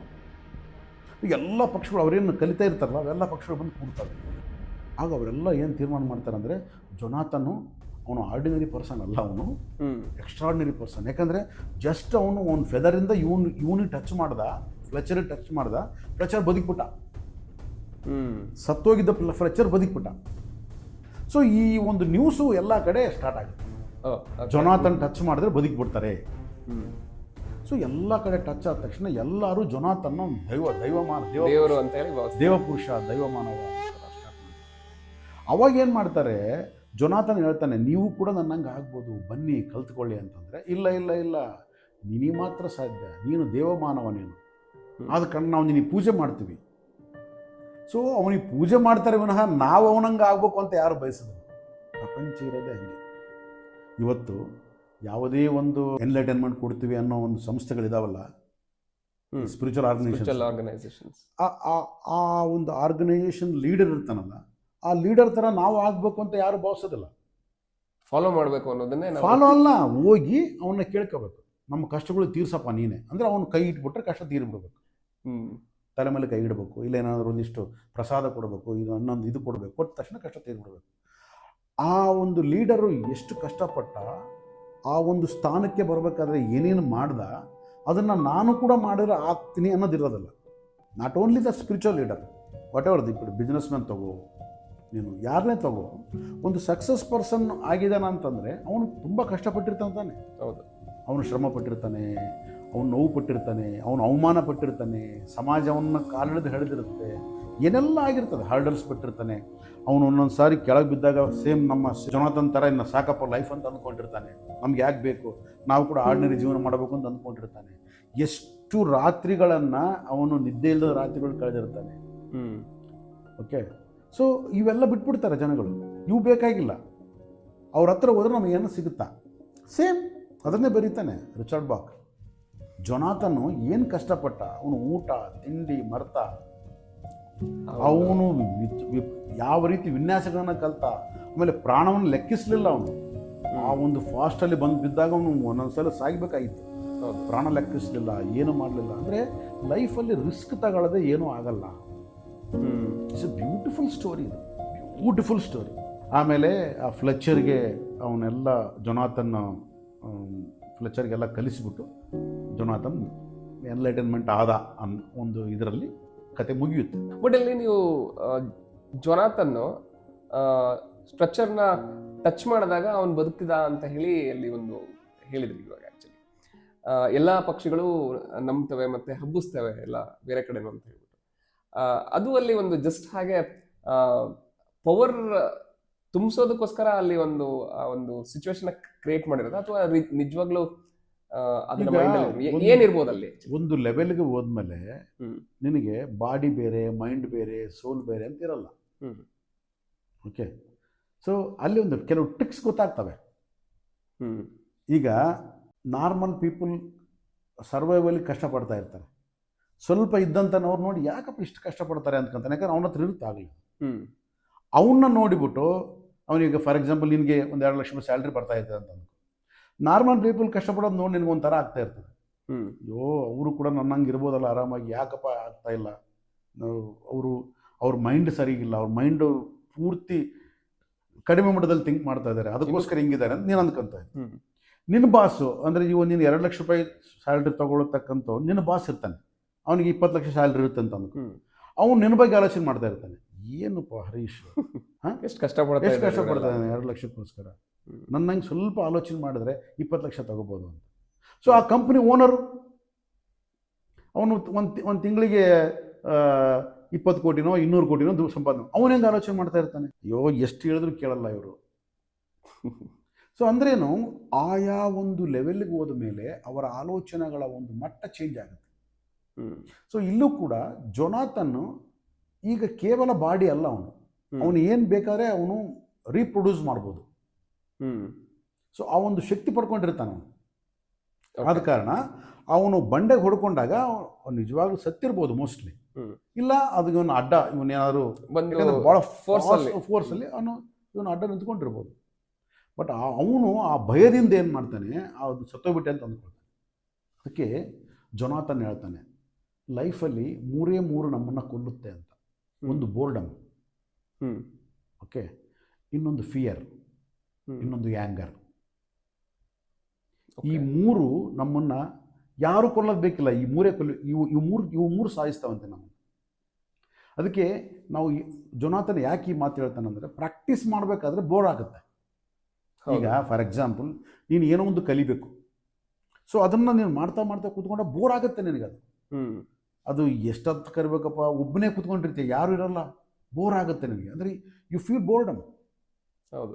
ಬಟ್ ಅದನ್ನು ಬೋರ್ಡಮ್ ಅಂತ ತಗೋಬಾರ್ದು ನೀನು, ಅದನ್ನು ಇನ್ಸ್ಪಿರೇಷನ್ ಎಲ್ಲ ತಗೋಬೇಕು ನೀನು. ಆವಾಗ ನಾವು ಕಲಿತೀವಿ, ಇಲ್ಲ ಬೋರ್ ಆಗುತ್ತೆ ಲೈಫ್.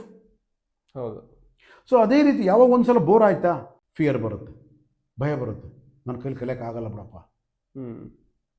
ಸೊ ಯಾವಾಗ ಭಯ ಬರುತ್ತಾ, ಕೋಪ ಬರುತ್ತೆ, ನನ್ನ ಜೀವನ ಇಷ್ಟೇನಾ, ಎಲ್ಲರೂ ಎಷ್ಟು ಚೆನ್ನಾಗಿದ್ದಾರೆ, ಎಲ್ಲರೂ ಎಷ್ಟು ಚೆನ್ನಾಗಿ ಅರ್ನ್ ಮಾಡ್ತಾ ಇದ್ದಾರೆ, ಎಲ್ಲರೂ ಎಷ್ಟು ಚೆನ್ನಾಗಿದ್ದಾರೆ, ನನ್ನ ಕೈಲಿ ಮಾತ್ರ ಮಾಡೋಕ್ಕಾಗ್ತಾ ಇಲ್ಲ, ನನ್ನ ಮೇಲೆ ನನಗೆ ಕೋಪ ಬರುತ್ತೆ. So boredom it's connected to fear, fear it's connected to anger. So Jonathan ಅದನ್ನು ಹೇಳ್ತಾನೆ, ಲೈಫ್ನಲ್ಲಿ ಬೋರ್ಡಮ್ ಅನ್ನೋದು ಇರಬಾರ್ದು. ನಾವು ಕಲಿಬೇಕಾದ್ರೆ ನಮಗೆ ಯಾರೂ ಇರಲ್ಲ, ತುಂಬ ಬೋರ್ ಆಗುತ್ತೆ ಲೈಫ್. ಆಗ ನನ್ನ ಬೋರ್ನ ನಾನು ಇಂಟ್ರೆಸ್ಟಿಂಗಾಗಿ ಕನ್ವರ್ಟ್ ಮಾಡ್ಕೋಬೇಕು, ಅದರಲ್ಲಿ ಇಂಟ್ರೆಸ್ಟ್ ತೊಗೋಬೇಕು ನಾನು. ಮಾಡ್ಕೊಂಡಾಗ ಫಿಯರ್ ಆಗಿರ್ಬೋದು, ಆ್ಯಂಗರ್ ಆಗಿರ್ಬೋದು ನನ್ನ ಪಕ್ಕಕ್ಕೆ ಬರಲ್ಲ. ಅದೇ ಬೋರ್ ಆಗ್ತದೆ ಅಂತ ಅಂದಾಗ ಅದರಲ್ಲಿ ನಾವು ಇನ್ನೂ ಹೆಚ್ಚು ಆಳವಾಗಿ ಇನ್ನೂ ಇಳಿಬೇಕು. ಯಾಕಂದ್ರೆ ಇಂಟ್ರೆಸ್ಟ್ ಜಾಸ್ತಿ ತೋರಿಸ್ 5,000 ಅಡಿಗೆ ಹೋದ, ಅವನು 10,000 ಅಡಿಗೆ ಹೋದ, 12,000 ಅಡಿಗೆ ಹೋದ, ಅಲ್ಲಿಂದ ಮತ್ತೆ ಡೈ ಹೊಡೆದ, ಅಲ್ಲಿಂದ ಇದು ಮಾಡ್ದ. ಸೊ ಇಂಟ್ರೆಸ್ಟ್ ಜಾಸ್ತಿ ತೋರಿಸ್ಬೇಕು. ಇನ್ನು ಕ್ಯೂರಿಯಸ್ ಅನ್ಬೋದ, ಅದನ್ನ ಕ್ಯೂರಿಯಾಸಿಟಿ ಇರಬೇಕು, ಇಂಟ್ರೆಸ್ಟ್ ಇರಬೇಕು, ಅವಾಗ ಬೋರ್ ಆಗಲ್ಲ. ಏನೇ ಒಂದು ನಮ್ಮ ಜೀವನದಲ್ಲಿ ಅಳವಡಿಸ್ಕೋಬೇಕು, ಕಲಿಬೇಕು, ಮಾಡಬೇಕು ಅಂತ ಅಂದ್ಕೊಂಡಾಗ.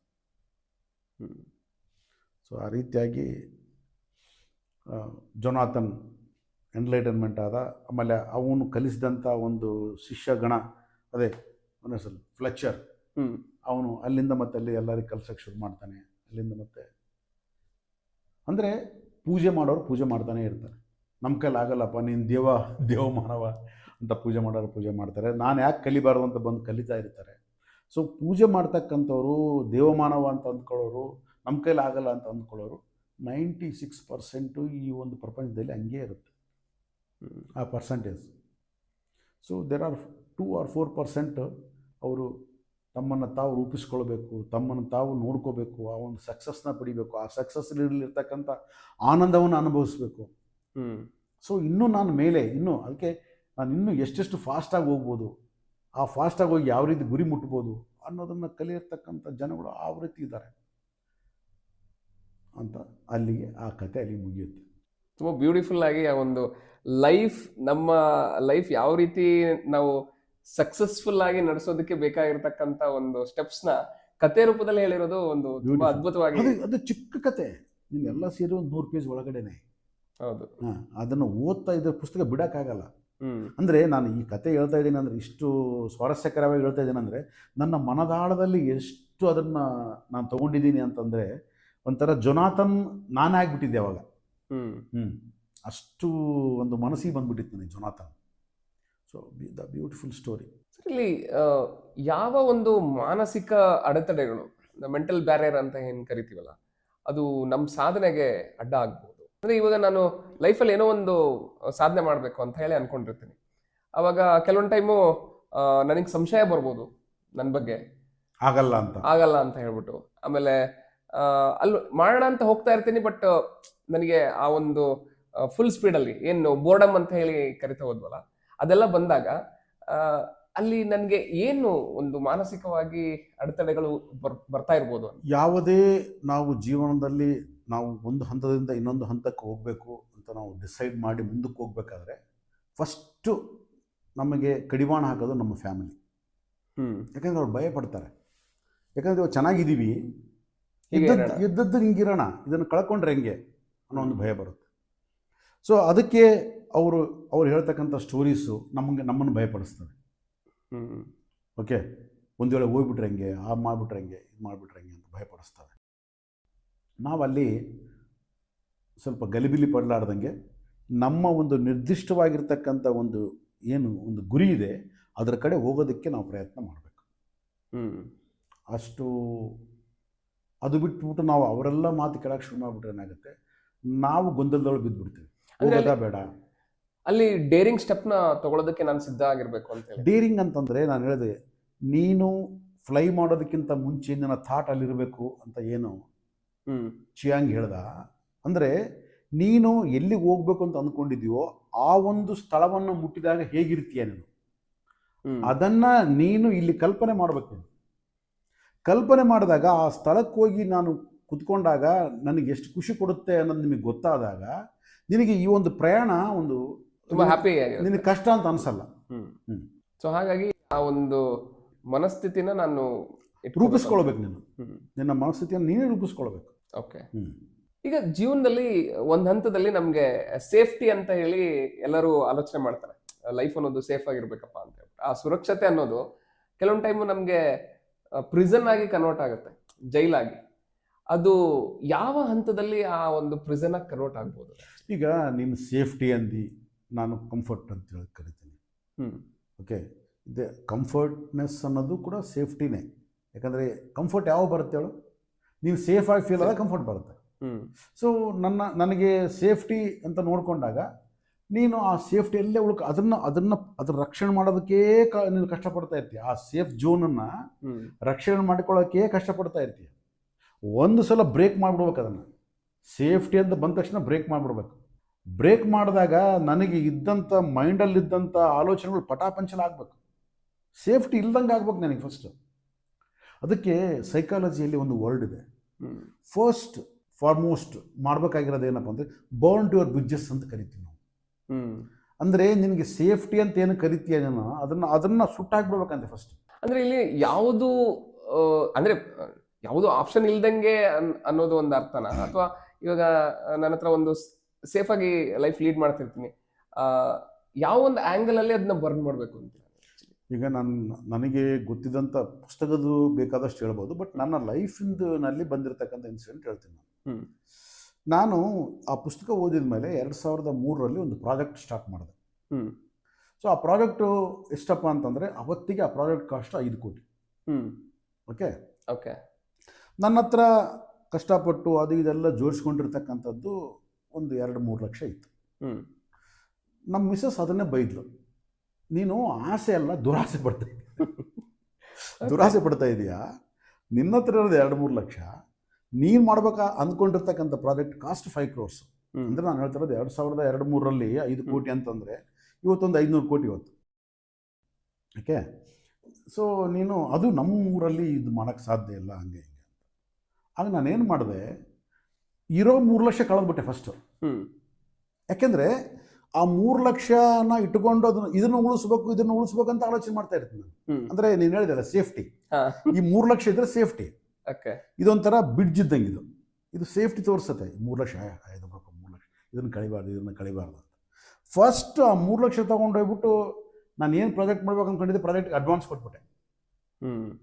ಓಕೆ, ಕೈಗಿರೋ 3 ಲಕ್ಷ ಹೋಗ್ಬಿಡ್ತಾ. ಸೊ ಇವಾಗ ನನಗೆ there is no other way, ಬೇರೆ ಆಪ್ಷನ್ ಇಲ್ಲ. I have to go forward. ಮುಂದಕ್ಕೆ ಹೋಗ್ಲೇಬೇಕು ನಾನು, ಹಿಂದಕ್ಕೆ ಹೋಗೋಕ್ಕಿಲ್ಲ. ಅಂದ್ರೆ ಈ ಒಂದು ಮನಸ್ಥಿತಿ ನಿಮಗೆ ಬಂದಿದ್ದು ಹೇಗೆ ಆಕ್ಚುಲಿ? ಅದೇ ಜೊನಾಥನ್. ಸೊ ಅಲ್ಲಿಗೆ ಒಂದು ನಿಮ್ಗೆ ಲೈಫಿಗೆ ಒಂದು ಗುರು ಅಂತ ಹೇಳಿ ಕರಿಬಹುದು ಆ ಬುಕ್ನ. ಕರಿಬೋದು, ತೊಂದರೆ ಏನಿಲ್ಲ.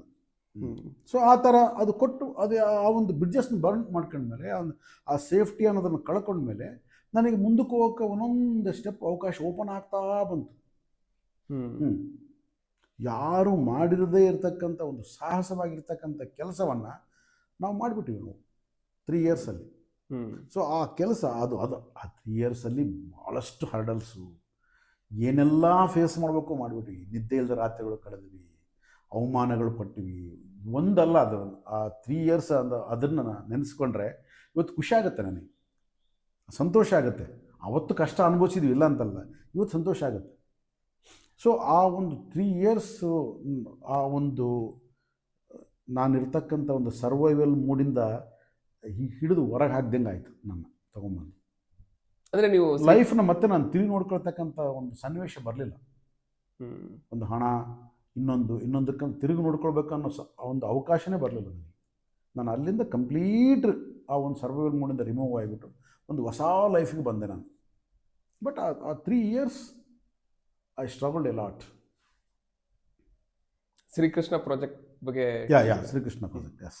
ಹಾಗೆ ಈ ಬುಕ್ನಲ್ಲಿ ನಾವು ನೋಡ್ತಾ ಹೋದಾಗ ಆ ಒಂದು ಜೊನಾಥನ್ ಬೇರೆಯವ್ರಿಗೆ ಕಲಿಸ್ಬೇಕು ಅನ್ನೋ ಒಂದು ಮನಸ್ಥಿತಿ ಇಟ್ಕೊಂಡಿರ್ತಾನೆ. ಯಾಕೆ ಅವನು ಕಲಿಸ್ಬೇಕು ಅನ್ನೋ ಒಂದು ಮನಸ್ಥಿತಿನ ಅಲ್ಲಿ ತೋರಿಸ್ತಾನೆ ಆಕ್ಚುಲಿ. ಆ ಪುಸ್ತಕದ ಪ್ರಕಾರ ನೀನು ಸರ್ವೈವಲಿಂದ ಒಂದು ಸೆಲ್ಫ್ ರಿಯಲೈಸೇಷನ್ ಮೋಡಿ ಬರ್ತಾರೆ, ಅಲ್ಲಿಂದ ಅವನು ಎನ್ಲೈಟನ್ಮೆಂಟ್ಗೆ ಹೋಗ್ಬೇಕಾಗಿರ್ತದೆ. ಸೊ ಎನ್ಲೈಟನ್ಮೆಂಟ್ಗೆ ಹೋಗ್ಬೇಕಾಗಿರೋದು ಬೇರೆ ದಾರಿ ಏನಿಲ್ಲ. ಯಾಕಂದರೆ ಎನ್ಲೈಟನ್ಮೆಂಟ್ ಅನ್ನೋದು it is connected to heart. So ನೀನು ಸೆಲ್ಫ್ ಸ್ಯಾಟಿಸ್ಫ್ಯಾಕ್ಷನ್ ಬರೋದೇನಪ್ಪ ಅಂದರೆ ಕನೆಕ್ಟೆಡ್ ಟು ಮೈಂಡ್. ಅವನು ಫಸ್ಟ್ ಬಾಡಿಲಿದ್ದ, ಆಮೇಲೆ ಕನೆಕ್ಟೆಡ್ ಟು ಮೈಂಡ್ ಲೆವೆಲಿಗೆ ಬಂದ. ಮೈಂಡ್ ಲೆವೆಲಿಂದ ಹಾರ್ಟ್ ಲೆವೆಲ್ಗೆ ಹೋಗ್ಬೇಕು ಅಂತಂದರೆ ಓನ್ಲಿ ಬೇರೆ ಯಾವುದೇ ದಾರಿ ಇಲ್ಲ. ಸರ್ವೀಸ್ ಅಂತಂದರೆ ಲವ್, ಒಂದು ಪ್ರೇಮಪೂರ್ವಕವಾಗಿರ್ತಕ್ಕಂಥ ಒಂದು ಸೇವೆ. ಆ ಪ್ರೇಮಪೂರ್ವಕವಾಗಿರ್ತಕ್ಕಂಥ ಸೇವೆ ಅಂದರೆ there is no expectations. Okay, ಸಮಾಜದಿಂದ ಆಗಿರ್ಬೋದು, ನೀನು ಯಾರಿಗೆ ಏನೋ ಮಾಡ್ತಾ ಇರೋದು ಎಕ್ಸ್ಪೆಕ್ಟೇಷನ್ಸೇ ಇಲ್ಲದಂಥ ಒಂದು ಪ್ರೇಮವನ್ನು ನಾವು ಯಾವತ್ತು ಪ್ರದರ್ಶಿಸ್ತೀವಿ, ದೆನ್ ನಾವು ಅಲ್ಲಿಂದ ಇನ್ನೊಂದು ಲೆವೆಲ್ಗೆ ಎನ್ಲೈಟನ್ಮೆಂಟ್ ಲೆವೆಲ್ಗೆ ಹೋಗ್ತೀವಿ ನಾವು. ಎನ್ಲೈಟನ್ಮೆಂಟ್ಗೆ ಹೋಗ್ಬೇಕು ಅಂದರೆ ಬೇರೆ ದಾರಿನೇ ಇಲ್ಲ, ಅದೇ ಒಂದು ದಾರಿ. ಸರ್ವೀಸ್ ಮಾಡಬೇಕು. ಅದಕ್ಕೆ ಜ್ಞಾನ ಎಷ್ಟೇ ಇದ್ದರೂ ಕೂಡ ಜ್ಞಾನ ಒಂದು ರೆಕ್ಕೆ ಇದ್ದಂಗೆ. ಸೊ ಇನ್ನೊಂದು ರೆಕ್ಕೆ ಬೇಕು ನಮಗೆ ಮೇಲೆ ಹಾರೋದಕ್ಕೆ. ಎನ್ಲೈಟನ್ಮೆಂಟ್ ಅನ್ನೋ ಒಂದು ಲೆವೆಲ್ಗೆ ಹೋಗ್ಬೇಕಂದ್ರೆ ಒಂದು ರೆಕ್ಕೆಯಿಂದ ನಾವು ಮೇಲೆ ಹಾಕಾಗಲ್ಲ. ನಾನು ಮಹಾನ್ ಜ್ಞಾನಿ ಆಗಲ್ಲ. ಜ್ಞಾನಕ್ಕೆ ಕರ್ಮದ ಇನ್ನೊಂದು ರೆಕ್ಕೆ ಇರಬೇಕು. ಒಂದು ಜ್ಞಾನದ ರೆಕ್ಕೆ, ಇನ್ನೊಂದು ಕರ್ಮದ ರೆಕ್ಕೆ. ಆ ಎರಡೂ ರೆಕ್ಕೆ ಹೊಡೆದ್ರೇ ಆ ಪಕ್ಷಿ ಅನ್ನೋ ದೇಹ ಮೇಲೆ ಹಾರಕ್ಕಾಗುತ್ತೆ. ಸೊ ಆ ರೀತಿಯಾಗಿ ನನಗೆ ಎಷ್ಟೇ ಜ್ಞಾನ ಬಂದಾಗ ನಾನು ಮತ್ತೆ ಸರ್ವೀಸಿಗೆ ಬರ್ಬೇಕು ನಾನು. ಅದಕ್ಕೆ ಬುದ್ಧನಿಗೆ ಎನ್ಲೈಟನ್ಮೆಂಟ್ ಆಯಿತು. ಬುದ್ಧ ಏನು ಮಾಡಿದ ಆಮೇಲೆ? ಸರ್ವಿಸ್ ಬಂದ. ಆದಿಶಂಕರಾಚಾರ್ಯರಿಗೆ ಎನ್ಲೈಟನ್ಮೆಂಟ್ ಆಗಿಲ್ವಾ? ಆಯಿತು. ಏನು ಮಾಡಿದ್ರು ಅವರು? ಸರ್ವಿಸ್. ಈ ಭಾರತ ದೇಶವನ್ನು ಸುತ್ತಿದ್ರು ಅವರು. ಸುತ್ತಿ ಪೀಠಗಳನ್ನು ಸ್ಥಾಪನೆ ಮಾಡಿದರು, ಎಷ್ಟು ಪುಸ್ತಕಗಳು ರಚನೆ ಮಾಡಿದರು ಅವರು. ಸೊ ಆ ರೀತಿಯಾಗಿ ಅಂದರೆ ಸರ್ವೀಸೇ ಅಲ್ಟಿಮೇಟ್. ನಿನ್ನ ಜ್ಞಾನ ಅಲ್ಟಿಮೇಟ್ ಅಲ್ಲ. ಸೊ ನೀನು ಎಷ್ಟು ನಾಲೆಡ್ಜ್ ಪಡ್ಕೊಂಡೆ, ನೀನು ಅಂಥ ಜ್ಞಾನವಂತ ಅದೇ, ಆ ಜ್ಞಾನದಿಂದ ಈಗೋ ಬರುತ್ತೆ ಅಷ್ಟೇ, ಬಿಟ್ಟರೆ ಅಲ್ಟಿಮೇಟ್ ಅಲ್ಲ ಅದು. Service is ultimate. ಅಂದರೆ ನಾನು ಎಷ್ಟೇ ಜ್ಞಾನ ಪಡ್ಕೊಂಡ್ರು ಅದನ್ನು ನಾನು ಹಂಚಲಿಲ್ಲ ಅಂತ ಹೇಳಿದ್ರೆ ಅದು ಕೊಳ್ತೋಗ್ತಾ ಇರೋದು ಅನ್ಬೋದಾಗಿ. ಕಂಟ್ಯಾಮಿನೇಟೆಡ್ ವಾಟರ್ ಆಗಿಬಿಡುತ್ತೆ. ಅಂದರೆ ನಿಂತ ನೀರಾಗುತ್ತೆ. ನಿಂತ ನೀರಿಗೂ ಹರಿಯುವ ನೀರಿಗೂ ಇರೋ ವ್ಯತ್ಯಾಸ ಏನಪ್ಪ ಅಂದರೆ, ಹರಿಯುವ ನೀರು ಅಂದರೆ ಸರ್ವೀಸ್, ನಿಂತ ನೀರು ಅಂದರೆ ಜ್ಞಾನ. ಆ ಜ್ಞಾನ ಹರಿಲಿಲ್ಲ ಅಂತಂದರೆ ಅದು ಒಂದು ಕೊಳತ ವಾಟರ್ ಆಗುತ್ತೆ. ಇಲ್ಲಿ ನಾವು ಸರ್ವೀಸ್ ಅಂತ ಹೇಳಿ ಮಾತಾಡ್ತಾ ಹೋದ್ವಿ. ಯಾವಾಗ ಒಂದು ವೈಯಕ್ತಿಕ ಬೆಳವಣಿಗೆ ಅನ್ನೋದು ಸೇವೆಯಾಗಿ ಬದಲಾವಣೆ ಆಗ್ತದೆ.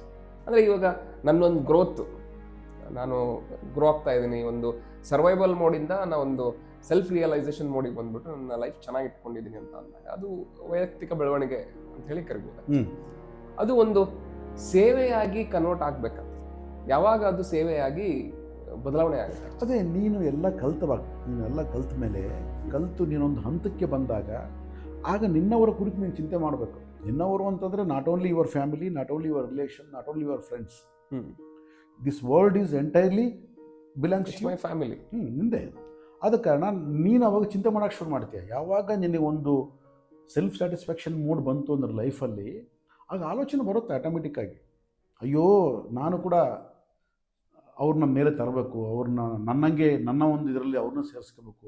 ಅವರು ಕಷ್ಟಪಡ್ತಾ ಇದ್ದಾರೆ, ಅವ್ರು ನೋವು ಪಡ್ತಾ ಇದ್ದಾರೆ, ಅವ್ರು ದುಃಖ ಪಡ್ತಾ ಇದ್ದಾರೆ. ಅದಕ್ಕೆ ಈ ಪ್ರಪಂಚ ದುಃಖದಲ್ಲಿ ಮುಳುಗಿರ್ತಕ್ಕಂಥ ಪ್ರಪಂಚವನ್ನು ನಾನು ಮತ್ತೆ ಒಂದು ಸಂತೋಷವಾಗಿರ್ತಕ್ಕಂಥ ಪ್ರಪಂಚವನ್ನು ನೋಡಬೇಕು ಅಂತ ನಮ್ಮ ಈ ಋಷಿಗಳು, ಮುನಿಗಳು, ಸಂತರು, ಶರಣರು, ದಾಸರು ಇವರೆಲ್ಲರೂ ಅದನ್ನೇ ಹಾಡಿ ಹಾಡಿ ಹಾಡಿ ಹಾಡಿ ನಮ್ಗೆ ಹೇಳ್ತಾ ಇದ್ರು. ಇವತ್ತು ನೀವು ವೇದಗಳು, ಅಪೌರುಷೇಯಗಳು, ಇವತ್ತು ಉಪನಿಷತ್ತುಗಳು. ಉಪನಿಷತ್ತು ಅಂದರೆ ಒಬ್ಬ ಶಿಷ್ಯನಿಗೆ ಗುರು ಹತ್ತಿರದಲ್ಲಿ ಕೂತ್ಕೊಂಡು ಹೇಳಿರ್ತಕ್ಕಂಥ ಪಾಠಗಳು. ಇವೆಲ್ಲ ಯಾಕೆ ಬೇಕಾಗಿತ್ತು ಅವ್ರಿಗೆ? ಅವ್ರು ಎಂಟರ್ಟೈನ್ಮೆಂಟ್ ಮಾಡ್ಕೊಂಡು ಹೋಗ್ಬಿಡ್ಬೋದಾಗಿತ್ತಲ್ಲ. ಯಾಕೆ ಬೇಕಾಗಿತ್ತು? ಇವತ್ತು ದಾಸರಿದ್ದಾರೆ, ಅವರು ಎಂಟರ್ಟೈನ್ಮೆಂಟು. ಇವತ್ತು ಶರಣರಿದ್ದಾರೆ, ಸಂತರಿದ್ದಾರೆ, ಯೋಗಿಗಳಿದ್ದಾರೆ, ಅವರೆಲ್ಲ ಎಂಟರ್ಟೈನ್ಮೆಂಟು. ಅಂದರೆ ಎಂಟರ್ಟೈನ್ಮೆಂಟ್ ಅಂದ್ರೆ ಏನು? ಅವರು ಎಂದೋ ಬೆಳಗಿಸ್ಕೊಂಡ್ಬಿಟ್ಟಿದ್ದಾರೆ. ಬೆಳಗಿಸ್ಕೊಳ್ಳೋದಕ್ಕೆ ಏನೂ ಇಲ್ಲ ಅಲ್ಲಿ. ಯಾಕಂದರೆ ಆ ಒಂದು ಲೆವೆಲ್ಗೆ ಹೋದ ಮೇಲೆ ಅವರು ಆಟೋಮೆಟಿಕ್ಕಾಗಿ ಎಲ್ಲರ ಬಗ್ಗೆ ಒಂದು ಕಾಳಜಿ ಬರುತ್ತೆ. ಅಯ್ಯೋ ಅವ್ರನ್ನ ಕೂಡ ನಾನು ಸೇರಿಸ್ಕೋಬೇಕೆ, ಅವ್ರಿಗೂ ಕೂಡ ನಾನು ಏನಾದರೂ ಕಲಿಸ್ಬೇಕೆ ಅಂತಂದೇಳ್ಬಿಟ್ಟು ಬರ್ತಾರೆ. ಅದು ರಿಯಲ್ ಸರ್ವಿಸ್. ಅದು ಅಲ್ಲಿ ದೇರ್ ಇಸ್ ನೋ ಎಕ್ಸ್ಪೆಕ್ಟೇಷನ್ಸ್. ಅಂದರೆ ಅವರು ಆ ಒಂದು ಜ್ಞಾನ ಪಡೆಯೋ ಒಂದು ಪ್ರೊಸೆಸ್ಸಲ್ಲಿ ಅನುಭವಿಸಿರ್ತಕ್ಕಂಥ ಒಂದು ಆನಂದವನ್ನು ಅವ್ರು ಹಂಚಬೇಕು ಅನ್ನೋದನ್ನ. ಎಕ್ಸಾಕ್ಟ್. ಅದಕ್ಕೆ ದಾಸನಾಗೋ ವಿಶೇಷನಾಗು, ಏಸು ಕಾಯಂಗಳ ಕಳೆದು ಅಂತಂದೇಳ್ಬಿಟ್ಟು ಕನಕದಾಸರು ಹಾಡ್ತಾರೆ. ಸೊ ಇದೆಲ್ಲವೂ ಕೂಡ ಅಂದರೆ ಆ ಒಂದು ನೋಡಿ ಪದಗಳ ಒಂದು ಯಾವ ರೀತಿ ಎಷ್ಟು ಬ್ಯೂಟಿಫುಲ್ಲಿ ಸೆಟ್ ಮಾಡ್ತಾರೆ. ಒಂದು ಮುತ್ತುಗಳು ಹೆಣದಂಗಿರುತ್ತೆ ಅವರ ಒಂದು ಪದಗಳ ಒಂದು ಪ್ರಯೋಗ, ಆ ಹಾಡು. ಅಂದರೆ ಅವರು ಅದನ್ನು ತೋರಿಸ್ಬೇಕು ಜಗತ್ತಿಗೆ, ನನ್ನ ಒಂದು ಯುಗೋ ಸ್ಯಾಟಿಸ್ಫೈ, ಎಂಥ ಒಂದು ಕವನ ಬರ್ದನಪ್ಪ ಅಂತ ಅನಿಸ್ಕೋಬೇಕು. ಇಲ್ಲ ಅಲ್ಲಿ. ಅದನ್ನು ಕೇವಲ ಒಂದು ಸೇವೆಗಾಗಿ ಬಂದಿರತಕ್ಕಂಥವ್ರು ಆ ಎನ್ಲೈಟನ್ಮೆಂಟ್ ಮಾಸ್ಟರ್ಸ್ ಎಲ್ಲರೂ ಕೂಡ ಇದೇ ಥರನೇ ಅವರು ಜೀವನ ಮಾಡ್ತಾರೆ. ಅಂದರೆ ಆ ಒಂದು ಎನ್ಲೈಟನ್ ಆಗೋ ಒಂದು ಸ್ಟೇಜಲ್ಲಿ ಎಲ್ಲ ಒಂದು ಸರ್ವಿಸ್ನ ಕೊಟ್ಟೇ ಹೋಗ್ತಾರೆ ಅವರು. ಪ್ರತಿಯೊಬ್ಬರು ಕೂಡ ಆ ರೀತಿ ಇರ್ತಾರೆ. ಓಕೆ. 10 ಹಲವಾರು ವಿಚಾರಗಳ ಬಗ್ಗೆ ಭೀಮಶ್ರೀ ಸರ್ ನಮ್ಮ ಜೊತೆಗೆ ಚರ್ಚೆ ಮಾಡ್ತಾ ಇದ್ದಾರೆ. ಸೊ ಹಾಗೆ ಅವ್ರು ಬರೆದಿರ್ತಕ್ಕಂಥ ಮೂನ್ಲೈಟ್ ಮ್ಯೂಸಿಂಗ್ಸ್, ಇದು ಇಂಗ್ಲಿಷ್ ಪುಸ್ತಕ. ಇದೇ ಒಂದು ಪುಸ್ತಕ ನಮಗೆ ಕನ್ನಡದಲ್ಲಿ ಕೂಡ ದೊರೆಯುತ್ತೆ, ಚಂದ್ರ ಮೇಲೆ ಬಂದ ನೋಡು ಎಂಥ ಚಂದ ಅಂತ ಹೇಳಿ. ಈ ಒಂದು ಪುಸ್ತಕ ರೀಸೆಂಟಾಗಿ ರಿಲೀಸ್ ಆಗಿದೆ. ಇದನ್ನು ಪ್ರಾಣಿಗಳ ಮುಖಾಂತರ, ಒಂದು ನಾಯಣ್ಣ ಅಂತ ಹೇಳಿ ಕರಿತೀವಿ, ಅದರಲ್ಲಿ ನಾಯಣ್ಣ ಮತ್ತು ಗೋಮಾತೆ ಅಂದರೆ ಒಂದು ಬುದ್ಧಿವಂತ, ಸ್ಪಿರಿಚುವಲಲ್ಲಿ ಹೈ ಲೆವೆಲ್ ನಾಲೆಜ್ ಇರ್ತಕ್ಕಂಥ ಒಂದು ಪ್ರಾಣಿ ಅನ್ನೋ ಒಂದು ದೃಷ್ಟಿಯಿಂದ ಆ ಮೆಟಾಫರ್ ಆಗಿ ಯೂಸ್ ಮಾಡಿ ಬರೆದಿರ್ತಕ್ಕಂಥ ಒಂದು ಪುಸ್ತಕ. ಈ ಪ್ರಾಣಿಗಳು ಮನುಷ್ಯನ ಬಗ್ಗೆ ಮಾತಾಡ್ತಾ ಹೋಗ್ತವೆ. ಸೊ ಹಾಗೆ ಮನುಷ್ಯನ ಜೀವನ ಯಾವ ರೀತಿ ಇದೆ, ಮತ್ತು ಮನುಷ್ಯ ಯಾವ ರೀತಿ ತನ್ನಲ್ಲಿ ಒಂದು ಕ್ವಶನ್ಗಳನ್ನು ಹಾಕೋಬೋದು, ಮತ್ತು ಅವನ ಜೀವನವನ್ನು ಸಾಮಾನ್ಯ ಜೀವನದಿಂದ ಅತ್ಯುನ್ನತವಾದಂತಹ ಒಂದು ಜೀವನಕ್ಕೆ ಯಾವ ರೀತಿ ಕೊಂಡೊಯ್ಬೋದು, ಆಧ್ಯಾತ್ಮಿಕ ಒಂದು ಪ್ರವೇಶನ ಯಾವ ರೀತಿ ಮಾಡ್ಬೋದು ಅನ್ನೋದಕ್ಕೆ ಈ ಒಂದು ಪುಸ್ತಕ ನಿಮಗೆ ದಾರಿದೀಪವಾಗಿ ನಿಲ್ಲುತ್ತೆ. ಸೊ ಹಾಗಾಗಿ ಈ ಒಂದು ಪುಸ್ತಕವನ್ನು ನೀವು ಅಮೆಝಾನಲ್ಲಿ ಕೂಡ ಪರ್ಚೇಸ್ ಮಾಡ್ಬೋದು. ಹಾಗೆ ನಮ್ಮಿಂದ ಡೈರೆಕ್ಟಾಗಿ ಪರ್ಚೇಸ್ ಮಾಡಿದರೆ ನಿಮಗೆ ಡಿಸ್ಕೌಂಟ್ ಕೂಡ ದೊರೆಯುತ್ತೆ. ಆ ಒಂದು ಪರ್ಚೇಸಿಂಗ್ ಲಿಂಕ್ ಈ ಯೂಟ್ಯೂಬ್ ಡಿಸ್ಕ್ರಿಪ್ಷನ್ ಅಡಿಯಲ್ಲಿ ನಿಮಗೆ ಸಿಗುತ್ತೆ. ಆ ಲಿಂಕ್ನ ಕ್ಲಿಕ್ ಮಾಡೋದ್ರ ಮುಖಾಂತರ ಈ ಪುಸ್ತಕವನ್ನು ನೀವು ಪರ್ಚೇಸ್ ಮಾಡ್ಬೋದು. ಇವಾಗ ಸ್ವಾತಂತ್ರ್ಯ ಅನ್ನೋದು ಅದು ನಮ್ಮ ಸ್ಟೇಟ್ ಆಫ್ ಮೈಂಡ, ಒಂದು ಮಾನಸಿಕ ಸ್ಥಿತಿ ಅಂತ ಹೇಳಿ ಕರಿಬೋದಾ, ಅಥವಾ ಅದೊಂದು ಅರಿವಿನ ಒಂದು ಮಟ್ಟ ಅಂತ ಹೇಳಿ ಕರಿಬೋದಾ? ಸ್ಟೇಟ್ ಆಫ್ ಮೈಂಡ್ ಅಂದರೆ ಮತ್ತೆ ಮೈಂಡಲ್ಲೇ ಇರ್ತೀವಿ ನಾವು. ಅದೊಂದು ಅರಿವು ಅಷ್ಟೇ. ಸ್ವತಂತ್ರ ಅನ್ನೋದು ಒಂದು ಅರಿವು. ಒಂದು ಸಾರಿ ಆ ಸ್ವತಂತ್ರದ ಅರಿವು ಬಂತು ಅಂತಂದರೆ ನಾವು ಆ ಕಡೆ ಪ್ರಯಾಣ ಪ್ರಾರಂಭ ಮಾಡ್ತೀವಿ. ಅಂದರೆ ಸ್ವತಂತ್ರ ಬಂದ ನಂತರ ಅರಿವು ಬರೋದಿಲ್ಲ, ಅರಿವು ಬಂದ ನಂತರ ಸ್ವತಂತ್ರ ಬರುತ್ತೆ. ನನಗೆ ಸ್ವತಂತ್ರ ಬೇಕು ಅನ್ನೋ ಒಂದು ಅರಿವು ಆದಾಗ ಸ್ವತಂತ್ರದ ಕಡೆ ಹೋಗ್ತೀವಿ. ಭಾರತ ದೇಶಕ್ಕೆ ಸ್ವತಂತ್ರ ಬೇಕು ಅಂತ ಒಂದು ಅರಿವು ಭಾರತ ದೇಶದಲ್ಲಿ ಒಂದು ಅರಿವು ಮೂಡಿದಾಗ ಎಲ್ಲರೂ ಕೂಡ ಸ್ವತಂತ್ರದ ಕಡೆ ನಡೆದ್ರು. ಕೇವಲ ಯಾರೋ ಒಬ್ಬರು ಇಬ್ಬರು ಅದನ್ನ ಪುಸ್ತಕಗಳಲ್ಲಿ ಓದಿದಂಥ ಒಬ್ಬರಿಬ್ಬರು ಮಾಡಲಿಲ್ಲ ಸ್ವತಂತ್ರ ಅಂತಂದರೆ. ಇಡೀ ದೇಶ ಆ ಒಂದು ಕಡೆ ಪ್ರಯಾಣ ಪ್ರಾರಂಭ ಮಾಡಿತು. ಮೊಮೆಂಟಮ್ ಅದಕ್ಕೋಸ್ಕರ ಅದನ್ನು ಮೊಮೆಂಟಮ್ ಅಂತ ಕರೀತಾರೆ. ಸೊ ಅದೇ ರೀತಿಯಾಗಿ ನನ್ನಲ್ಲಿ ಒಂದು ಅರಿವು ಉಂಟಾದಾಗ ನಾನು ಸ್ವತಂತ್ರದ ಕಡೆ ಹೋಗ್ತಕ್ಕಂಥ ಒಂದು ಮೊಮೆಂಟಮ್ ಬರುತ್ತೆ ನನಗೆ. ನಮ್ಮಲ್ಲಿ ಇರ್ತಕ್ಕಂಥ ಒಂದು ಡಿಸೈರ್ಸ್, ಆಸೆಗಳೇನಿದೆಯಲ್ಲ, ಅದು ಇನ್ಫ್ಲೂಯೆನ್ಸ್ಡ್ ಆಗಿ ಬರ್ತಕ್ಕಂಥವ ಅಥವಾ ಅದು ನನ್ನಲ್ಲೇ ಒಂದು ಆಂತರಿಕವಾಗಿರ್ತಕ್ಕಂಥ ಒಂದು ಇಚ್ಛೆಯಿಂದ ಬರ್ತಕ್ಕಂಥ ಒಂದು ಆಸೆ ಅಂತ ಹೇಳಿ ಅನ್ಬೋದ? ನಮ್ಮ ಆಸೆಗಳಲ್ಲಿ ಯಾವತ್ತೂ ಎರಡು ವಿಧ ಇರುತ್ತೆ. ಒಂದು ಇನ್ಫ್ಲೂಯೆನ್ಸ್ಡ್, ಅಂದರೆ ನಾವು ಬೇರೆಯವ್ರನ್ನ ನೋಡಿ ಇನ್ಫ್ಲೂಯೆನ್ಸ್ ಒಳಗಾಗ್ತೀವಿ. ಡಿಸೈರ್ಸ್ ಎಲ್ಲವೂ ಕೂಡ ಇನ್ಫ್ಲೂಯೆನ್ಸ್ಡ್ ಮೇಲೆ ಇಟ್ಕೊಳ್ಳುತ್ತೆ. ಸೊ ಎರಡು ಥರವಾದ ಡಿಸೈರ್ಸ್ ಇದೆ ನಮ್ಮ ಹತ್ರ. ಒಂದು ಪ್ರಾಪಂಚಿಕವಾದ ಡಿಸೈರು, ಇನ್ನೊಂದು ಪಾರಮಾರ್ಥಿಕವಾಗಿರ್ತಕ್ಕಂಥ ಡಿಸೈರ್ಸ್.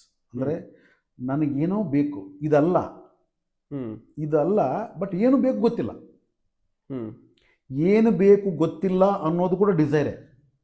ಇದಲ್ಲ ಒಟ್ಟು ಈ ಪ್ರಾಪಂಚಿಕ, ಈ ಕಾರು, ಬಂಗ್ಲೆ, ಹಣ, ಅಂತಸ್ತು, ಈ ಮರ್ಯಾದೆ, ಈ ಗೌರವ, ಇದಲ್ಲ ನನಗೆ ಇದು ಬೇಡ, ಇದು ನನಗೆ ಯಾಕೋ ಇದು ಬೇಡ ಅನ್ನಿಸ್ತಾ ಇದೆ. ಬಟ್ ಏನು ಬೇಕು ಏನು ಗೊತ್ತಿಲ್ಲ, ನನಗೆ ಏನೋ ಬೇಕು ಅನ್ನಿಸ್ತಾ ಇದೆ ಒಟ್ಟು. ಓಕೆ, ಸೊ ಈ ಡಿಸೈರ್ ಏನೋ ಬೇಕು ಅನ್ನಿಸ್ತಾ ಇದೆ, ಅದು ನಿನ್ನ ಇನ್ನರಲ್ಲಿ ಹುಟ್ಟುತ್ತೆ. ಇದೆಲ್ಲ ಬೇಕನ್ನಿಸ್ತಾ ಇದೆ, ಇನ್ಫ್ಲೂಯೆನ್ಸ್ಡ್ ಆಗಿ ಬರುತ್ತೆ. ಅದು ಪ್ರಪಂಚನ ನೋಡಿ ಬರ್ತಕ್ಕಂಥ ಡಿಸೈರ್ ಏನಿದೆ ಅದು ಪ್ರಾಪಂಚಿಕವಾಗಿರ್ತಕ್ಕಂಥ ಡಿಸೈರ್. ಈ ಪ್ರಾಪಂಚಿಕವಾಗಿರ್ತಕ್ಕಂಥ ಡಿಸೈರ್ನ ಬಿಟ್ಟು ಇನ್ನೊಂದು ಏನೋ ಇದೆ, ನನಗೆ ಬೇಕು ಅನ್ನಿಸ್ತಾ ಇದೆ ಅನ್ನೋದು ಇನ್ನರ್ ಡಿಸೈರ್. ಅಂದರೆ ಇವಾಗ ನಾವು ಕಾರ್ ತೊಗೊಳೋದಾಗಿರೋದು, ಮನೆ ಕಟ್ಟೋದಾಗಿರೋದು, ಒಂದು ಫೈನಾನ್ಷಿಯಲ್ ಸ್ಟೇಟಸ್ನ ಗಳಿಸ್ಬೇಕು ಅನ್ನೋದಾಗಿರೋದು, ಅದೆಲ್ಲ ಒಂದು ಇನ್ಫ್ಲೂಯೆನ್ಸ್ಡ್ ಡಿಸೈರ್ ಅಂತ ಹೇಳಿ ಕರಿಬೋದು. That is all completely general desires. Generalise ಆಗಿರ್ತದೆ. ಈಗ ನೀವು ಯಾರ ಹತ್ರ ಕೂತ್ ಮಾತಾಡಿದ್ರು ಕೂಡ ಏನು ಮಾತಾಡ್ತೀರಿ ನೀವು?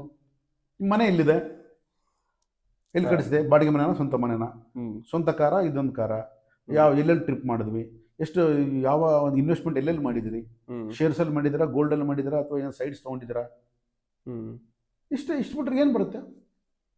ನೀನು ಯಾರ ಹತ್ರನೇ ಕೂತ್ಕೊಂಡ್ರು ಇವೇ ಮಾತಾಡ್ತಾರೆ. ಇವತ್ತೇನು ಬಿಸ್ನೆಸ್ ಮಾಡ್ತಾ ಇದ್ದೀರಿ, ಹೆಂಗಿದೆ ಬಿಸ್ನೆಸ್ ನಿಮ್ಮದು, ಇಷ್ಟೇ. ಇಷ್ಟು ಬಿಟ್ಟರೆ ನಿನಗೆ ಬೇರೆ ಮಾತೇ ಇಲ್ಲ. ಆಮೇಲೆ ಅದು ಬಿಟ್ಟರೆ ಮೂರನೇ ವ್ಯಕ್ತಿ ಬಗ್ಗೆ ಮಾತಾಡ್ತಾರೆ. ರಾಜಕೀಯ ಹೆಂಗಿದೆ, ಟ್ರಂಪ್ ಹಂಗೆ, ಇವು ಜೆಲೆನ್ಸ್ಕಿ ಹಿಂಗೆ, ಮೋದಿಜಿಯವ್ರು ಹಿಂಗೆ, ಅವ್ರು ಹಂಗೆ, ಇವ್ರ ಬಗ್ಗೆ ಮಾತಾಡ್ತಾರೆ. ಅದು ಬಿಟ್ಟರೆ ಸಿನಿಮಾದ ಬಗ್ಗೆ ಮಾತಾಡ್ತಾರೆ. ಇಲ್ಲಾಂದ್ರೆ ಫ್ಯಾಮಿಲಿಯಲ್ಲಿ ಯಾರೋ ಒಬ್ರು ಅಣ್ಣ ತಮ್ಮಂದಿದ್ರೆ ಅವ್ರು ಹೇಗಿದ್ದಾರೆ, ನಮ್ಮ ಈ ಆ ಒಂದು ನಾವು ಕೂತ್ಕೊಂಡಿರ್ತಕ್ಕಂಥ ಗುಂಪಿಗೆ ಆಗದ ಒಂದು ಗುಂಪಿನ ಬಗ್ಗೆ ಮಾತಾಡ್ತೀವಿ. ಇಷ್ಟು ಬಿಟ್ಟರೆ ಏನಿದೆ ನಮ್ಮ ಮಾತಾಡೋದು? There are few things. ಒಂದು 5-6 ವಿಷಯಗಳ ಬಗ್ಗೆ ಮಾತಾಡ್ತೀವಿ. ಆ 5-6 ವಿಷಯಗಳಲ್ಲೇ ಇನ್ನೂ ಅದನ್ನು ಸ್ವಲ್ಪ ಹುಳಿ ಕಲಿಸ್ತೀವಿ, ಉಪ್ಪು ಕಲಿಸ್ತೀವಿ, ಸಕ್ಕರೆ ಕಲಿಸ್ತೀವಿ, ಬೇಕಿದ್ದು ಡಿಶಸ್ ಮಾಡ್ಕೊಂಡು ತಿಂತಾ ಇರ್ತೀವಿ. ಯಾಕೆಂದರೆ ವಿಷಯ ವಾಸನೆ ಅನ್ನೋದು ನಮಗೆ ಭಾಳ ಇಷ್ಟ. ನಮಗೆ ಯಾವತ್ತು ವಿಷಯಗಳ ಕುರಿತೇ ನಾವು ಆಲೋಚನೆ ಮಾಡ್ತಾ ಇರ್ತೀವಿ. ಅವ್ರಂಗೆ ಇವ್ರಿಂಗೆ, ಎಲ್ಲಿ ಏನು ಫೋನಲ್ಲಿ ಮಾತಾಡಿದ್ರು, ಒಬ್ಬರ ಹತ್ರ ಮಾತಾಡಿದ್ರು, ಬರೀ ವಿಷಯಗಳು. ಅದಕ್ಕೆ ಆ ವಿಷಯಗಳ ವಾಸನೆ ನಮ್ಮನ್ನು ಯಾವ ರೀತಿ ತೊಗೊಂಡು ಹೋಗುತ್ತಂದರೆ ಜನ್ಮಗಳು ಬಿಡಲ್ಲ ನಮ್ಮನ್ನು. ಈ ಜನ್ಮ ಆದಮೇಲೆ ಇನ್ನೊಂದು ಜನ್ಮ ಆ ಒಂದು ವಾಸನೆಗಳಲ್ಲೇ ಬಿದ್ದು ಒದ್ದಾಡಿ ಅಲ್ಲೇ ಇರ್ತೀವಿ. ಓಕೆ, ಈ ವಿಷಯ ವಾಸನೆಗಳು, ದಿಸ್ ಈಸ್ ಕಾಲ್ಡ್ ಡಿಸೈರ್ಸ್. ಈ ವಿಷಯ ವಾಸನೆಗಳಿಂದ ನಾವು ಮುಕ್ತರಾಗದೆ ನಾವು ಏನು ಮಾಡಲಾರ್ವಿ. ಅದಕ್ಕೆ ಈ ಜನ್ಮದಲ್ಲೇ ನಾವೇನು ಮಾಡಬೇಕು ಅಂತಂದರೆ ಒಂದು ವೈರಾಗ್ಯ ಬರಬೇಕು. ಈ ವಿಷಯಗಳ ಕುರಿತು ವೈರಾಗ್ಯ. ಯಾರೋ ಮಾತಾಡ್ತಾರೆ, ಬೇರೆ ಇಲ್ಲ, ಸುಮ್ಮನೆ ಕೂತ್ಕೊಂಡು ಕೇಳಿಸ್ಕೊಳ್ಳೋದನ್ನು ಕೂತ್ಕೊಂಡ್ಬಿಡೋದು, ಸುಮ್ಮನೆ ಮಾತು ಕಡಿಮೆ ಮಾಡಿಬಿಡೋದು, ಅದು ಇಂಟ್ರೆಸ್ಟೇ ಇಲ್ಲ ನಮಗೆ. ಅಂದರೆ ಇಲ್ಲಿ ಇನ್ನೊಂದು ಪ್ರಶ್ನೆ ಹುಟ್ಟೋದೇನಂತ ಹೇಳಿದ್ರೆ, ಈಗ ಹಣದ ಬಗ್ಗೆ ಅವನಿಗೆ ಒಂದು ಸ್ಟೇಜ್ ದಾಟ್ಬಿಟ್ಟು ಆ ಒಂದು ಸ್ಟೇಟಸ್ನ ಗಳಿಸಿ ಆದಮೇಲೆ ಹಣದ ಬಗ್ಗೆ ಅವನು ಇದರಲ್ಲಿ ದುಡ್ಡು ಅಂದರೆ ದುಡ್ಡೇ ಎಲ್ಲ ಅಲ್ಲ, ಬಟ್ ದುಡ್ಡು ನಮ್ಮ ಹತ್ರ ಇರಬೇಕು ಅಂತ ಅವನು ಹೇಳಿದಾಗ ಎಲ್ಲರೂ ಅದನ್ನ ಅಕ್ಸೆಪ್ಟ್ ಮಾಡ್ಬೋದು ಅಂತ. ಇವಾಗ ದುಡ್ಡೇ ಇಲ್ಲ ಅವನ ಹತ್ರ, ಹಣದ ಬಗ್ಗೆ ಅಪೋಸ್ ಆಗಿ ಮಾತಾಡ್ತಾ ಇದ್ದಾನೆ ಅಂತ ಹೇಳಿದ್ರೆ, ಸೊ ಅವನ್ನ ಅದಕ್ಕೆ ಅರ್ಹನಲ್ಲ ಅಂತ ಹೇಳಿ ಹೇಳ್ತಾರೆ. Actually correct. ಆ ಒಂದು ಆಂಗಲ್ ಅಲ್ಲಿ ನೋಡಿದಾಗ ಹಣ ಗಳಿಸಿ ಆದ್ಮೇಲೆ ಅದ್ರ ಬಗ್ಗೆ ಮಾತಾಡ್ಬೇಕು ಅನ್ನೋದು ಅಲ್ಲಿ ಡಿಸೈರ್ ಬಂದೇ ಬರುತ್ತಲ್ಲ ಆಕ್ಚುಲಿ. ಅದ್ರ ಬಗ್ಗೆ ಏನು ಹೇಳ್ತೀರಾ? ಈಗ ಎರಡು ರೀತಿಯಾಗಿ ಇರುತ್ತೆ ಹರೀಶ್. ಈಗ ಹಣ ಗಳಿಸಲೇಬೇಕು ಅಂತಿಲ್ಲ. ನೀನು ಸೆಲ್ಫ್ ಸ್ಯಾಟಿಸ್ಫ್ಯಾಕ್ಷನ್ ಲೆವೆಲ್ಗೆ ಹೋಗಬೇಕು ಅಂತ ಅಂದಾಗ ನೀನು ಪರ್ಟಿಕ್ಯುಲರ್ ಪಾಯಿಂಟ್ ರೀಚ್ ಆದ್ರೇ ಸೆಲ್ಫ್ ಸ್ಯಾಟಿಸ್ಫ್ಯಾಕ್ಷನ್ನು ಅಂತಂದ್ರೆ ಅಲ್ಲಿ ರೀಚ್ ಆಗಿಬಿಡ್ಬೇಕು ನಾನು. ಓಕೆ, ನನಗೆ ಆ ಪಾಯಿಂಟ್ ರೀಚ್ ಆಗದೇ ಇದ್ರೂ ಕೂಡ ಇರೋ ಈ ಪಾಯಿಂಟಲ್ಲೇ ನಾನು ಹ್ಯಾಪಿಯಾಗಿ ಲೈಫ್ನ ಲೀಡ್ ಮಾಡ್ತೀನಿ, ಸೆಲ್ಫ್ ಅಂದರೆ ನಾನು ಇಲ್ಲೂ ಕೂಡ ಸ್ಯಾಟಿಸ್ಫ್ಯಾಕ್ಷನ್ ಲೈಫ್ನ ಲೀಡ್ ಮಾಡ್ತೀನಿ ಅಂತ ಅಂದ್ಕೊಂಡಾಗ ಇಲ್ಲಾದರೂ ಒಂದು ಸ್ಯಾಟಿಸ್ಫ್ಯಾಕ್ಟರಿ ಒಂದು ಲೈಫ್ನ ಲೀಡ್ ಮಾಡ್ಬೇಕು ನಾವು. ಅಲ್ಲಿಗೆ ಹೋಗೋಕ್ಕೂ ಆಗಲ್ಲ, ಇಲ್ಲಿ ಇರೋಕ್ಕೂ ಆಗಲ್ಲ ಅಂತಂದರೆ ತ್ರಿಶಂಕು ಸ್ವರ್ಗ. ಈಗ ಮೋಸ್ಟ್ ಆಫ್ ದ ಪೀಪಲ್ ನಾನು ನೋಡೋದವರೆಲ್ಲ ತ್ರಿಶಂಕು ಸ್ವರ್ಗದಲ್ಲೇ ಇರ್ತಾರೆ. ಈಗ ಅವ್ರು ಇರ್ತಕ್ಕಂಥ ಲೈಫ್ನ ಹ್ಯಾಪಿಯಾಗಿ ಲೀಡ್ ಮಾಡೋಕ್ಕೂ ಆಗ್ತಾ ಇಲ್ಲ ಅವ್ರಿಗೆ. ಇದಲ್ಲ, ಅಲ್ಲಿಗೆ ಹೋಗ್ಬೇಕು ಅಂತಾನೆ ಹೋಗ್ಲಿ, ಎದ್ದು ಹೋಗ್ತಾನ ಅದನ್ನು ಮಾಡಲ್ಲ. ಅದು ಈ ಲೈಫ್ನ ಬಿಟ್ಟು ಆ ಲೈಫ್ಗೆ ಹೋಗ್ಬೇಕು ಅಂದರೆ ಯಾರಾದ್ರೂ ಬಂದು ದುಡ್ಡು ಕೊಡ್ಬೇಕು ಅವನಿಗೆ, ಫ್ರೀಯಾಗಿ ಎಲ್ಲ ಕೊಟ್ಬಿಡ್ಬೇಕು, ಫ್ರೀಯಾಗಿ ಒಂದು ಕಾರ್ ಕೊಟ್ಬಿಡ್ಬೇಕು, ಫ್ರೀಯಾಗಿ ಮನೆ ಕಟ್ಸ್ಕೊಟ್ಬಿಡ್ಬೇಕು, ಫ್ರೀಯಾಗಿ ಎಲ್ಲ ಬಂದ್ಬಿಡ್ಬೇಕು. ಆ ತಿರುಕೋನ ಕನಸು ಕಾಣ್ತಾನೆ. ಅದಕ್ಕೆ ಭಾಳ ಕಷ್ಟ ಲೈಫು. ನೀನು ಇರೋ ಲೈಫ್ನ ತೃಪ್ತಿಕರವಾಗಿ ಬದುಕ್ತೀನಿ ಅಂತಂದರೆ ನಿನ್ನ ಏನು ಬೇಕಾಗಿಲ್ಲ. ಯಾಕಂದರೆ ಮನುಷ್ಯನಿಗೆ ಏನು ಕೋಟಿಗಳು ಬೇಕಾಗಿಲ್ಲ, ಇನ್ನೊಂದು ಬೇಕಾಗಿಲ್ಲ, ಏನು ಬೇಕಾಗಿಲ್ಲ. ನಾನು ಇರೋ ಲೈಫ್ನ, ನನಗಿರ್ತಕ್ಕಂಥ ಜೀವನವನ್ನು ನಾನು ತೃಪ್ತಿಕರವಾಗಿ ಕಳಿತೀನಪ್ಪ ಅಂತ ನೀನು ಡಿಸೈಡ್ ಮಾಡಿದ್ರೆ ನಿನಗೆ ಲಿಮಿಟೆಡ್ ಅಮೌಂಟಲ್ಲಿ ತೃಪ್ತಿ ಬಂದ್ಬಿಡುತ್ತೆ. ಬಟ್ ನಾವು ಅದನ್ನು ಬಿಟ್ಬಿಡ್ತೀವಿ, ನಾವು ಅದಿದ್ರೇ ತೃಪ್ತಿ ಅಂತೀವಿ ನಾವು. ಸೊ ಯಾವಾಗ ಅದಿದ್ರೇ ತೃಪ್ತಿ ಅಂದ ಮುಗಿದೋಯ್ತು, ಈ ಜೀವನ ಕ್ಲೋಸ್. ಅದಕ್ಕೆ ಎಲ್ಲರೂ ಶ್ರೀಮಂತರಾಗಬೇಕು ಅಂತಲ್ಲ, ಮನಸ್ಸು ಶ್ರೀಮಂತವಾಗಬೇಕು. ನನ್ನ ಮನಸ್ಸು ಶ್ರೀಮಂತವಾಗಬೇಕು ಹೊರತು ನಾನು ಶ್ರೀಮಂತ ಆಗೋದೇನು ಬೇಕಾಗಿಲ್ಲ. ಸೊ ಅದಕ್ಕಾಗಿ ಅಲ್ಲಿ ಹೋಗಲ್ಲ, ಇಲ್ಲೂ ಇರಲ್ಲ. ಅಂದ್ರೆ ಅಲ್ಲಿ ಹೋಗಿ ಆದ್ರೂ ಹೋಗೋದಕ್ಕೆ ಪ್ರಯತ್ನ ಪಡ್ಬೇಕು, ಹೋಗಿ ರೀಚ್ ಆಗ್ಬೇಕು ಅಟ್ಲೀಸ್ಟ್. ಸೊ ಅಲ್ಲೂ ಇಲ್ಲದೆ ಅಂತ ರೀಚ್ ಆಗೋದು ಬಿಡೋದು ನಂತರ. ನೀನು ಎದ್ದು ಪ್ರಯತ್ನ ಪಡು, 2 ಸ್ಟೆಪ್ ಮುಂದಕ್ಕೆ ಹೋಗು, ಅಲ್ಲೇ ಕೂತ್ಕೋಬೇಡ. ಸೊ ಆ ಒಂದು ಕಂಫರ್ಟ್ ಝೋನ್ ಬೇಕು, ಆ ಒಂದು ಸೇಫ್ಟಿ ಬೇಕು ಅವನಿಗೆ. ಇದನ್ನ ಆ ಕಂಫರ್ಟ್ ಝೋನು ಬಿಟ್ಟು ಹೋಗೋಕೆ ಇಷ್ಟ ಇಲ್ಲ, ಸೇಫ್ಟಿ ಬಿಟ್ಟು ಹೋಗೋಕೆ ಇಷ್ಟ ಆಗಿಲ್ಲ, ಯಾವ್ದು ಬಿಟ್ಟು ಹೋಗೋಕೆ ಇಷ್ಟ ಇಲ್ಲ. ಆದ್ರೆ ಅಲ್ಲಿಗೆ ಹೋಗ್ಬೇಕು ನಾನು. ಪಾಸಿಬಲ್ ಇದು? It's not possible. So that ಅದಕ್ಕೋಸ್ಕರ ಲೈಫ್ ಎಲ್ಲ ಕಂಪ್ಲೀಟು ಅನ್ಕಂಫರ್ಟ್ ಆಗಿಬಿಡುತ್ತೆ. ಚಡಪಡಿಸಿರ್ತಾನೆ 24 ಗಂಟೆ. ಅದಕ್ಕಾಗಿ ಅಲ್ಲಿಗೆ ಹೋಗಿ ಕೂತ್ಕೊಂಡವ್ರನ್ನ ನೋಡಿ ಬೈತಿರ್ತಾನೆ. ನನ್ನ ಮಕ್ಕಳು ಅವ್ರನ್ನ ಮೋಸ ಮಾಡಿದ್ದಾರೆ, ಇವ್ರನ್ನ ಮೋಸ ಮಾಡಿದ್ದಾರೆ, ಅವ್ರನ್ನ ಟೋಪಿ ಹಾಕಿದ್ದಾರೆ, ಇವ್ರನ್ನ ಟೋಪಿ ಹಾಕಿದ್ದಾರೆ, ನನಗಂಥ ಜೀವನ ಇಷ್ಟ ಇಲ್ಲ, ನಾನು ಹಿಂಗೆ ಇರೋಕ್ಕೆ ಪರವಾಗಿಲ್ಲ, ನಾನು ಅಲ್ಲಿಗೆ ಮಾತ್ರ. ಬಟ್ ಮನಸ್ಸಲ್ಲೆಲ್ಲ ಅಲ್ಲಿಗೆ ಹೋಗ್ಬೇಕಂತ ಇಷ್ಟ ಇರುತ್ತೆ. ಇದು ಭಾಳ ಕಷ್ಟ ಇದೆ. ಈ ಒಂದು ಜೊನಾಥನ್ ಲಿವಿಂಗ್ಸ್ಟನ್ ಸೀಗಲ್ ಅನ್ನೋ ಒಂದು ಬುಕ್ನ ಒಂದು ಕೋರ್ ಮೆಸೇಜ್ ಏನಿರ್ಬೋದು ಸರ್? Core message is individual. ಅಂದರೆ ನಾನು 3 ಸ್ಟೇಜಸ್ಸಲ್ಲಿ ಹೆಂಗೆ ಬೆಳಿಬೋದು. ಒಬ್ಬ ಮನುಷ್ಯ ಅಂದುಕೊಂಡ್ರೆ ದೇವರಾಗಬಹುದು. ಮತ್ತು ಜೊನಾಥನ್ ದೇವರಾದ್ನಲ್ಲ, ಅವ್ನು ಎನ್ಲೈಟನ್ಮೆಂಟ್ ಆಗ್ಬಿಟ್ಟು. ಎನ್ಲೈಟನ್ಮೆಂಟ್ ಅಂದರೆ what is the meaning of enlightenment? Becoming one with the universe. ಅಷ್ಟೇ, ಯೂನಿವರ್ಸ್ ಅಷ್ಟೇ. ಸೊ ಅಂದರೆ ಕೋರ್ ಏನಪ್ಪ, ನೀನು ಇರುವ ಹಂತದಿಂದ ನೀವು ಯಾವ ಹಂತಕ್ಕಾದರೂ ಹೋಗ್ಬೋದು. ಆದರೆ ನೀನು ಯಾವ ಹಂತಕ್ಕೆ ಹೋಗ್ಬೇಕಾದ್ರೆ ಫಸ್ಟ್ ಇರುವ ಹಂತವನ್ನು ಬಿಡು, ಈ ಕಂಫರ್ಟ್ ಝೋನ್ ಬಿಟ್ಟು ಹೊರಗೆ ಬಾ. ಸೊ ಕಂಫರ್ಟ್ ಝೋನಿಂದ ಹೊರಗಡೆ ಬಂದ್ಬಿಟ್ಟು ನನ್ನನ್ನು ನಾನು ತಿಳ್ಕೊಳ್ಳೋದೇ ಆ ಒಂದು ಜೀವನದ ಉದ್ದೇಶ ಅಂತ. ಹೌದು, ಅದು ಜೊನಾಥನ್ ಲಿವಿಂಗ್ಸ್ಟನ್ ಸೀಗಲ್ದೆಲ್ಲವೂ ಕೂಡ ಅದನ್ನೇ. ಆ ಕಂಫರ್ಟ್ ಝೋನ್ ಬಿಟ್ಬಿಟ್ಟು ಹೊರಗೆ ಬಂದು ನಿನ್ನನ್ನು ನೀನು ಎಕ್ಸ್ಪ್ಲೋರ್ ಮಾಡ್ಕೊ, ಲೈಫ್ನ ಎಕ್ಸ್ಪ್ಲೋರ್ ಮಾಡು, ಲೈಫ್ ಆ ಥರ. ತುಂಬ ಥ್ಯಾಂಕ್ಸ್ ಸರ್. ಈ ಒಂದು ಜೊನಾಥನ್ ಲಿವಿಂಗ್ಸ್ಟನ್ ಸೀಗಲ್ ಅನ್ನೋ ಒಂದು ಚಿಕ್ಕ ಬುಕ್, ಕಿರು ಪುಸ್ತಕವಾದರೂ ಕೂಡ ಅದರಲ್ಲಿ ನಾವು ತಿಳ್ಕೊಬೇಕಾಗಿರ್ತಕ್ಕಂಥದ್ದು ಮತ್ತು ನಮ್ಮ ಲೈಫಿಗೆ ಅಡಾಪ್ಟ್ ಮಾಡ್ಕೊಳ್ಬೇಕಾಗಿರ್ತಕ್ಕಂಥದ್ದು ತುಂಬಾ ಇದೆ ಅಂತ ಹೇಳಿ ಅನ್ಬೋದು. ಸೊ ನಾನು ಅಬ್ಸರ್ವ್ ಮಾಡಿರೋ ಪ್ರಕಾರ ನಾನು ನಿಮಗೆ ಆಲ್ಮೋಸ್ಟ್ 2008 ಸಿಕ್ಕಿದ್ದು. ಅವಾಗ ಸಿಕ್ಕಾಗ ನಿಮ್ಮ ಒಂದು ಲೈಫ್ ಸ್ಟೈಲ್ ಹೇಗಿತ್ತು ಅನ್ನೋದನ್ನು ನೋಡಿದ್ದೀನಿ ಆ್ಯಕ್ಚುಲಿ. ಅವಾಗ ಒಂದು ಮಾತು ಅಂದಿದ್ರಿ ನೀವು, ಈ ಒಂದು ಹಂತಕ್ಕೆ ಬರೋದಕ್ಕೆ ಏನು ಇನ್ಸ್ಪಿರೇಷನ್ ಅಂತ ಕೇಳಿದಾಗ, ಇಲ್ಲ ನಾನು ಅವಾಗೇ ಡಿಸೈಡ್ ಮಾಡಿದ್ದೆ, ನಮ್ಮ ಒಂದು ಏನು ಸಿಟಿ ಇದೆಯಲ್ಲ ಅದರಲ್ಲಿ ಟಾಪ್ ಮೋಸ್ಟ್ ಅಂದರೆ ಟ್ಯಾಕ್ಸ್ ಪೇಯರ್ ಆಗಿ ನಾನು ಇರಬೇಕು ಅನ್ನೋದು ನಿಮ್ಮ ಒಂದು ಆಸೆ ಆಗಿತ್ತು ಅಂತ ಹೇಳ್ಬಿಟ್ಟು, ಅದ್ರ ಹಿಂದಿನ ಒಂದು ಗುಟ್ಟು ನನಗೆ ಗೊತ್ತಾಗಿದ್ದು ಈ ಒಂದು ಜೊನಾಥನ್ ಲಿವಿಂಗ್ಸ್ಟನ್ ಸೀಗಲ್ ಅನ್ನೋ ಒಂದು ಬುಕ್ಕು ನಿಮಗೆ ಇನ್ಸ್ಪಿರೇಷನ್ ಅಂತ ಹೇಳ್ಬಿಟ್ಟು. ಸೊ ಈ ಒಂದು ಎಪಿಸೋಡ್ ಮುಖಾಂತರ ತುಂಬ ತಿಳ್ಕೊಂಡಿದ್ದು ಆಯಿತು. ಸೊ ಹಾಗಾಗಿ ಎಲ್ಲರೂ ಕೂಡ ಈ ಒಂದು ಜೊನಾಥನ್ ಲಿವಿಂಗ್ಸ್ಟನ್ ಸೀಗಲ್ ಅನ್ನೋ ಒಂದು ಬುಕ್ನ ಓದಿ ಅಂತ ಹೇಳ್ತಾ ಈ ಒಂದು ಎಪಿಸೋಡ್ನ ಇಲ್ಲಿಗೆ ಎಂಡ್ ಮಾಡ್ತಾ ಇದ್ವಿ. ತುಂಬ ಥ್ಯಾಂಕ್ ಯು ಸರ್. ತುಂಬ ಧನ್ಯವಾದಗಳು ನಿಮಗೂ ಕೂಡ.